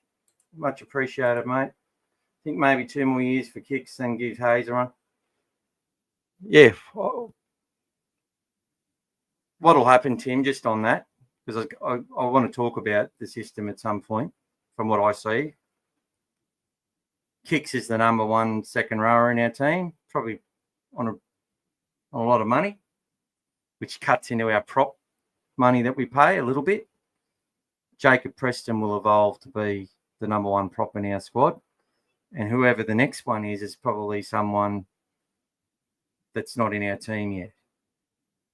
Is that they'll try and bring in another player like a Jacob Preston with that ability in that, aerobic ability and physicality and speed and hunger that can come into that position and on lower value and build themselves up to be the number 1 at some point.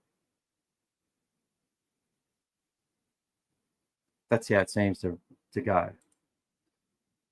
Have a great week, everyone. Good chat tonight, lads. A bit fiery and controversial at times, but great. Catch you all next one. Thanks, fella. Once our full team's back, we'll be unstoppable. I hope so, Jason. I love your passion too. Don't break the fence. Jack Gibson always said, pick your best 13 and find them a position. And Scotty Wood says, Jack Todd. All right, guys. Nearly 3 hours. I've given you all my all. Thanks for everyone who tuned in. It was a great night. And I love you all, in the great words of Jeff Fennick. Thank you so much. Go the Dogs. Oh, like and subscribe.